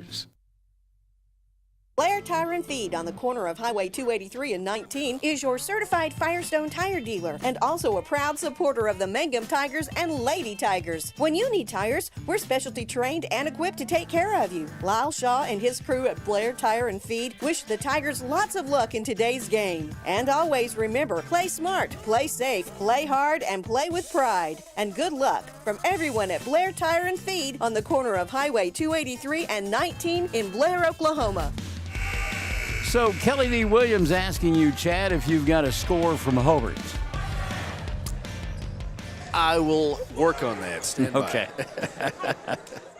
Well, speaking of which, Sherry Lauer Bowen has just checked in. She would know. Yeah. 35.6 left here in the third. Ian Martinez gets the inbounds pass, comes across the timeline, leaves it for Avery Rogers, back to Martinez. Now Aiden up top. Charles Stowe is checked in. Hello, Charles. Hadn't heard from you in a while. Aiden going to attack the glass, put it up off the window. Shot too strong, and Warner touched the basketball, and he had gone out of bounds and had not established himself before he came back in and touched that basketball. So, turnover, going to give it back now to Cordell. 10 seconds left in the third. J.D. Maddox into the front court. Maddox had it taken away by Bernal. Down to 5 seconds left here in the third. Quickly into the front court to Warner. Ball through his hands. And the period will come to an end with Cordell not being able to get off a shot. We played 3. Mangum up top by 13, 26-13. And we are the Fox Radio Network. We are a community of ongoing legacy and tradition. This is Lori Laughlin from Cattlemen's Bank, member FDIC. We are so proud of the continued success of the Mangum Tigers on and off the field. Good luck on another exciting sports season, Tigers. Cattlemen's Bank is behind you all the way. Something you should know about the Kendall Law Office. The Kendall Law Office is family-owned and local. They use up-to-date technology to ensure their productivity provides timely service to clients, and this always includes client access to our firm via email and text. Corey Kendall is experienced, hardworking, and honest. He always puts the client first, and all efforts are focused on the client's best interest. The Kendall Law Office, locations in Altus and Mangum. We do have a score from Hobart from our friend Wes Moore, and Wes says 50-29 Hobart over the boys with 6 minutes left.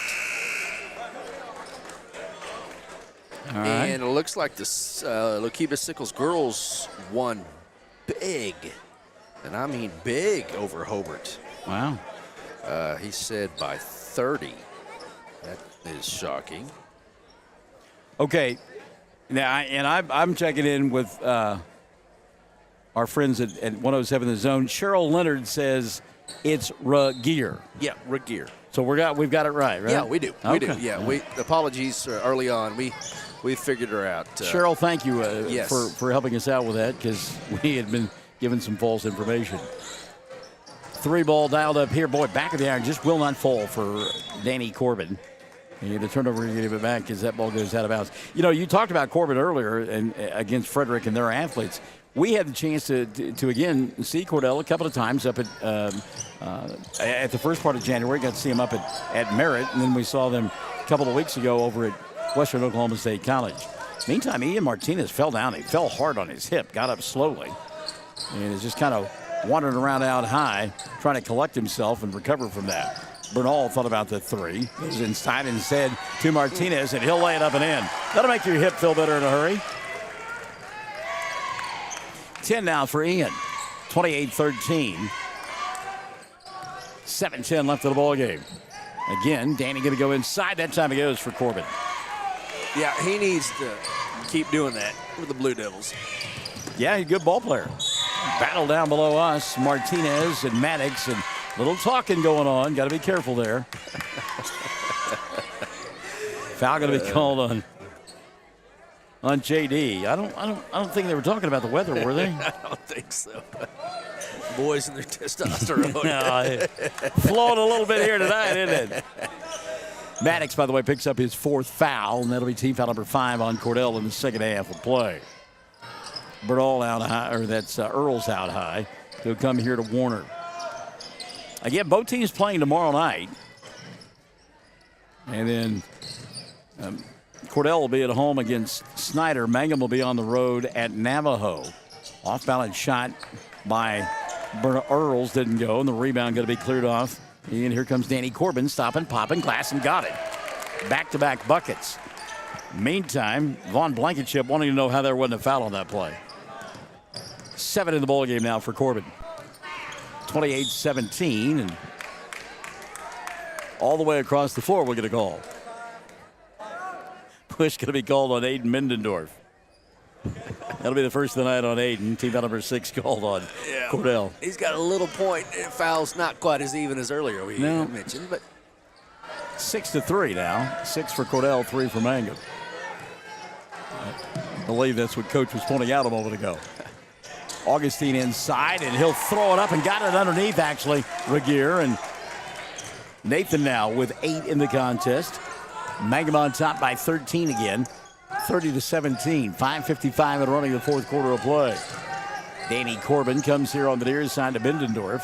Aiden looking for help, puts it on the floor. Now gives up the dribble. Ball going to be taken away by Martinez. He and Maddox battling all the way down the floor. Those two have been getting after one another. It's been fun watching them. Ball can be last touched by, they say, JD. He doesn't agree. Two guys jarring earlier. Skin, knees, and all that after it. Yeah. Yeah, there's some flesh on that one. Timeout going to be taken by Cordell. 5:41 left in the ball game. They trail 30-17. We'll come back on the Fox Radio Network. Hi, I'm Anna with Dapper 14 Boutique at 209 North Oklahoma in Mangum. I would like to wish everyone a Happy New Year and invite you to visit our store. We feature clothing and accessories in all sizes for all ages. Start the new year off right with something special from Dapper 14. Come see us or visit us on Facebook or at dapyr14.com. When you need auto repairs, save money and get it done right at Dwayne's Auto in Mangum. Dwayne's fixes flats, does brake jobs, turns rotors, alignments, that all-important air conditioning work, and general auto repair. If your car or truck isn't right, just head to Dwayne's Auto at 1205 North Lewis Tittle in Mangum. Call 782-5151. That's 782-5151. Mangum Tiger proud. By the way, special correspondent Michelle Rogers-Huckabee telling us that the Hobart girls lost 65-34. Yep, well, that would mean our buddies West Text was pretty accurate. Of course, we had a chance to see Lakiva Sickles back in early December. Yep. Well, and they were pretty impressive over at that Burns Flagdale City tournament. Yep, they beat Hobart in that final, the finals of that one. So, yeah, they're cranked up for their playoffs start next week, so they're ready to go. Ian Martinez tries to go around Maddox, tries to go around Corbin, and Corbin took the ball away from him. They fell to the floor. There was no call. Maddox on the other end. Shot doesn't go. Put back, Reimer won't fall, and Thomas will go to the line. Oh, doctor. It might have been a good block, but he did fall down with the ball. On top of him. I mean, that's got to be a jump ball, right? Yeah, or walk or something, but anyway. Augustine, by the way, picked up the foul, his second, 4 now on Mangum, and really tried to get a technical foul as Coach Blankenship. And now the official calls a 20-second timeout on his own, and he's going to talk to the coaches. And he just told them no more warnings. If I hear any more from either one of you, I'm going to tee you up. And I do like that. I mean, yeah, I really do. Yeah. I mean, unless it's just they've been working them. Yeah. So, yeah. Call them both together and say, okay, that's enough. We're done. 5:28 left. I don't want to hear any more. If I do, I'm going to tee you up. First free throw rattles in and out for Reimer. Thomas will get one more. It's a 13-point ball game, and everybody's getting after it. This is fun. I'm glad. You can tell it's getting late in the season. Second free throw good. I mean, this game has no bearing on playoff standings or anything else, but it's getting you ready for the postseason. 30-18, back the other way, and a foul will be called. Earls will go to the line. And I think maybe after that conversation, they may call it a little bit tighter right about now. Yeah, you don't want both sets of fans to erupt. Foul was on Aiden Mendendorf, his second. And team foul number 7 called on Cordell. Colton Earls, meantime, hits the first free throw.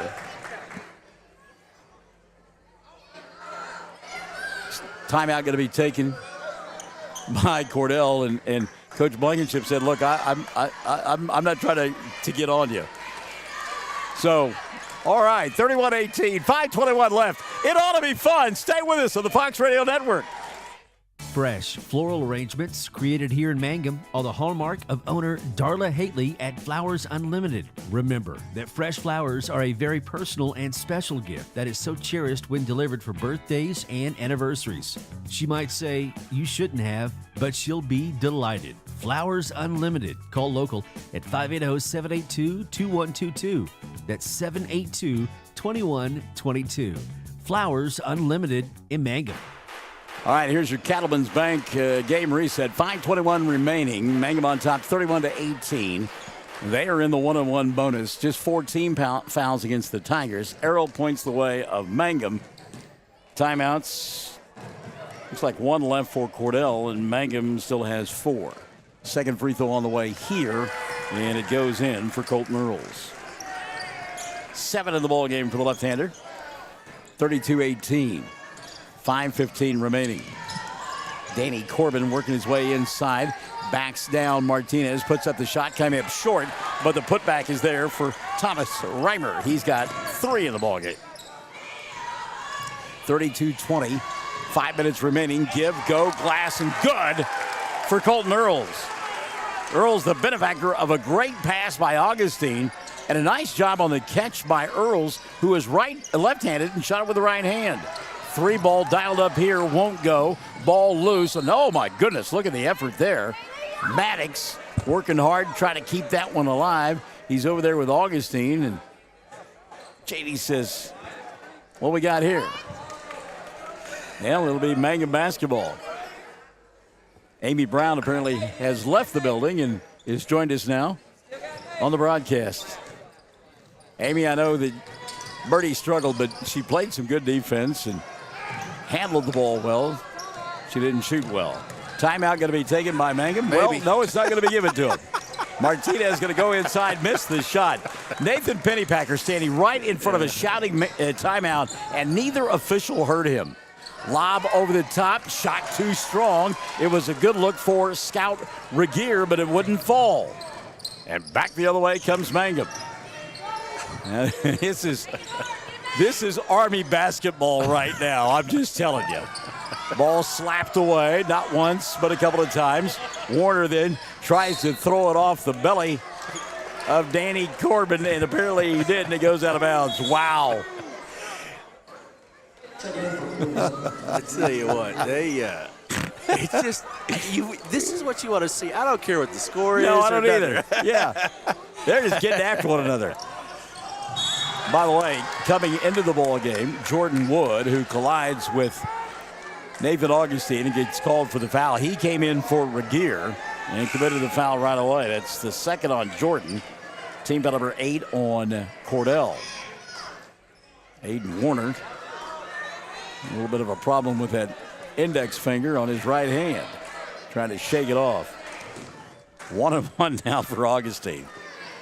Yeah, it's late in the season, and yeah, this doesn't mean anything for the standings, but yeah, we're going to play hard anyhow. They haven't played for a week, so they're trying to catch up here. Yep. Augustine misses the free throw, and on the rebound, a reach-in foul going to be called.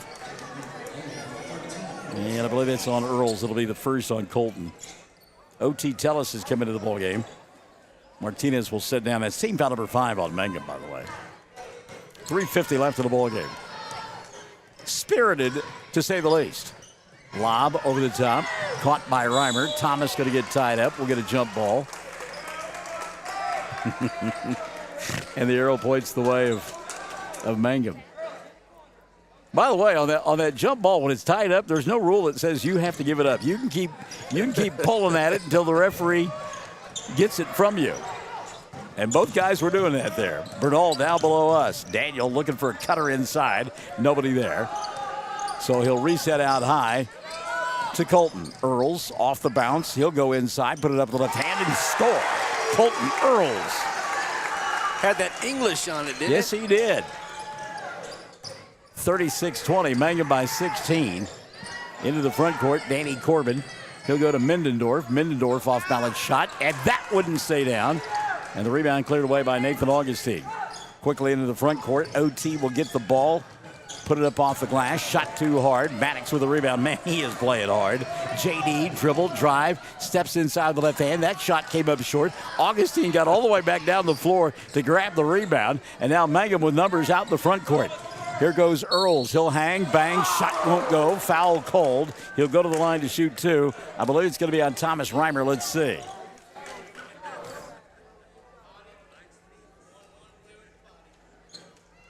So, yeah, it is on Thomas. He said 2-2, but it was 1-1. 9 team fouls now on Cordell. Earls at the free throw line. First one on the way, rattled in. Colton will get one more. He has come to life here in the fourth. We always joke about playing prison rules, but yeah. Warner and Augustine sets down into the ball game Avery Rogers, and also back in it Ian Martinez. Second free throw for Colton Earls, good. So Colton, 8 in the quarter, 13 on the ball game. His club leads it by 18. 2:40 remaining. 38-20. That's Jordan Wood. He'll go over the top. 3-ball dialed up. Harley Taylor doesn't go. And on the rebound, a reach-in foul going to be called. O.T. Tellis will pick up the personal. And it'll be the first of the night on O.T. Team foul number 6 on Mangum. So they had that one to give. Stops the clock with 2:31 remaining. Inbounds pass. Bobbled by Wood. Out of bounds. And boy, Jordan went down hard trying to save that. Kind of came down with his elbow underneath him and holding his ribs as he got up. 2:30 left in the ball game. Rogers gets the inbounds pass. He'll go over the top. Good catch by Daniel.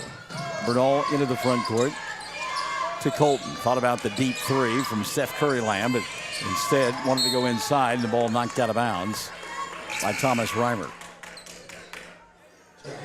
And if you're Mangum, I think you'd want to burn some time here. Coy Giddens has come into the ball game for the first time tonight. Inbounds pass. Tellis will get it and go glass and score. Good give and go that time from Ian Martinez. OT now with 4 in the ball game. 40-20, 2 minutes left. Bo Anderson set to come into the ball game. We got a couple of man buns coming Yeah, yeah, man bun squared ready to check in. Colby Sharp going to come in. He doesn't have the man bun, though.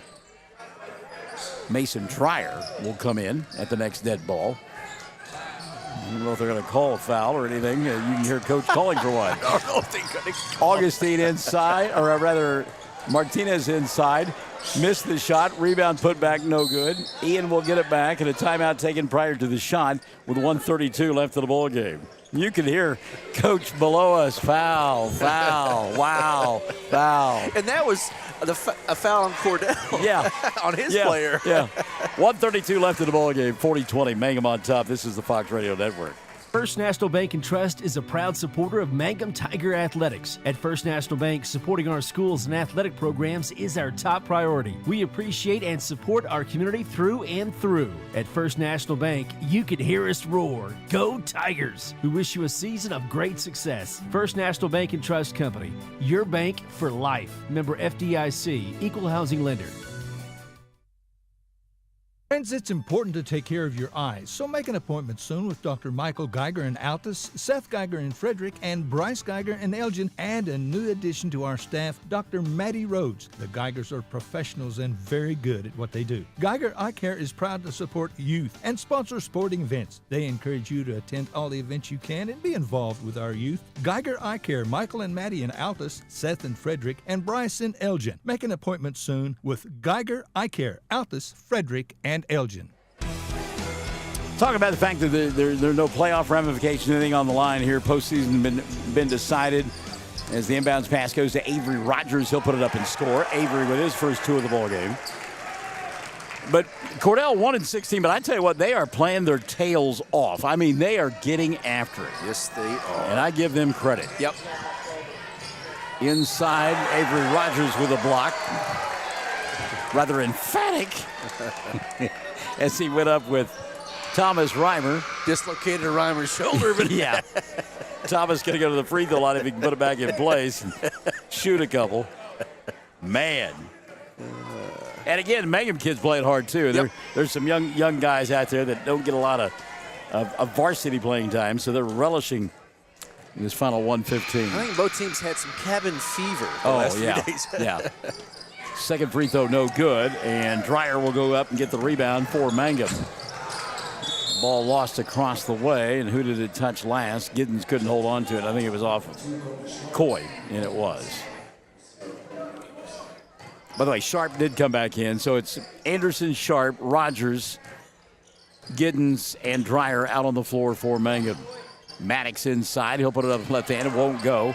Battles for his rebound. Loses it out of bounds. 1:01 remaining. Yeah, I mean, I've worked more hours this week than I have in the last couple, and I guess the cabin fever thing, I didn't realize about the weather, and you're right. It really has impacted some folks. Sharp going to get fouled by Maddox, and he's frustrated with himself. He got there late, and he knew it, and that's his fifth. Yeah, no, he gave 100% effort. He did. Yep. Kid worked his tail off. JD, he played hard, and, like I say, had some testosterone going on, too. You like that? They give you 5 fouls for crying out loud. Yeah, I mean, use them. You can't take them home with you. Colby Sharp at the free throw line. Colby, first one good. He'll get one more.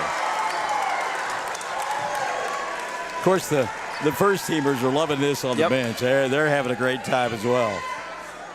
Because those kids, I mean, they work as hard as anybody in practice. Second one on the way. Sharp, man, it won't rattle in, and the rebound going to be collected by Cordell. Danny Corbin says, Steph Curry land. No. Put back Reimer. That won't go. Ball kept alive by Wood. He'll kick it out to Mendendorf. Aiden, little teardrop shot. That won't fall. Ball still loose on the floor. And finally, Colby Sharp will get it from Mangum. Giddens cherry picking in the front court. They get him the ball. He'll go left-handed inside to Rogers. And the ball slapped out of bounds by Harley Taylor.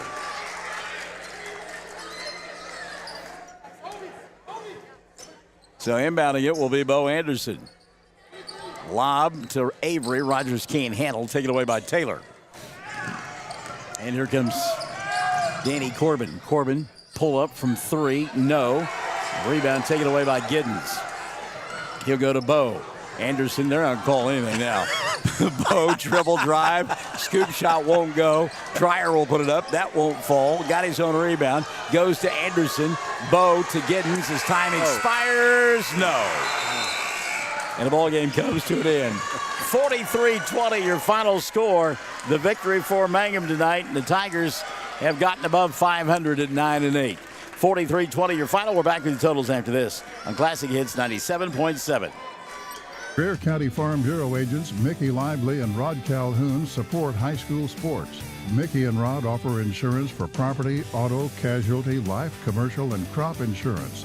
They're ready to serve you at 231 North Oklahoma in Mangum. Call 580-782-3827.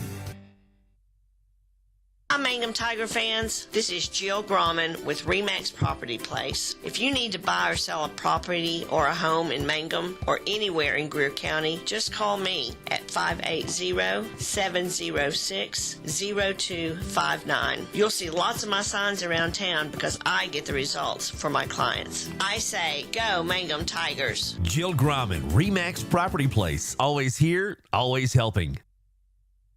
Everyone wants to be on a winning team. That's why Great Plains Bank is a proud supporter of the Tigers. No matter what life may throw at you, Great Plains Bank has the play drawn up, and we're ready to go into overtime to win your business. What makes Great Plains Bank different is that we will make the extra push to get you to the goal line. When it comes to your family's finances, every play counts. So pick a teammate you can trust. We want you on our team because with customers like you, we are greater together. Great Plains Bank. Member FDIC and equal housing lender. 43-20, your final score. Mangum wins it tonight over the Cordell Blue Devils to improve to 9-8 on the year. They got 13 in the victory from Colton Earls, 10 for Ian Martinez, 8 on the night for Nathan Augustine, 4 for O.T. Tellis, 3 for Daniel Bernal, 2 on the night for Avery Rogers and for Aiden Warner, and Colby Sharp with 1. Mangum from the foul line. They were 11 of 15 on the evening. Meantime, for this group from Cordell, they got 8 from J.D. Maddox, 7 from Danny Corbin, 3 on the night for Thomas Reimer, and Aiden Mendendorf with 2. Just 2 of 9 from the foul line was Cordell. So it's a doubleheader sweep tonight for Mangum on the Fox Radio Network. The girls of Mangum winning 44-32 despite being down at one point in that first quarter 10-0, and it was 10-2 at the end of the first period of play. They win it 44-32, 17 in the win for Alyssa Dreyer and 11 for Holly Lehman Webb. In the loss, Brennan Ball had 8 and 7 for Kinsey Gray. So Cordell back in action tomorrow night. They will be at home entertaining Snyder. Dudley will have the call for you. Girls at 6:30. Followed by the boys, and that'll be on, of course, 107 The Zone and also on the Facebook page and the YouTube channel as well. Meantime, we'll be at Navajo tomorrow night for Mangum on Classic Hits 97.7 as the Lady Tigers and Tigers battle Navajo. 6:30 for the girls, and the boys will follow that on 97.7, the Facebook page as well. So for Chad Fox, I'm Michael Barnes. Thanks for joining us tonight, and it's been a great night from Cordell. Stay safe out there, and we'll talk to you tomorrow night on the Fox Radio Network.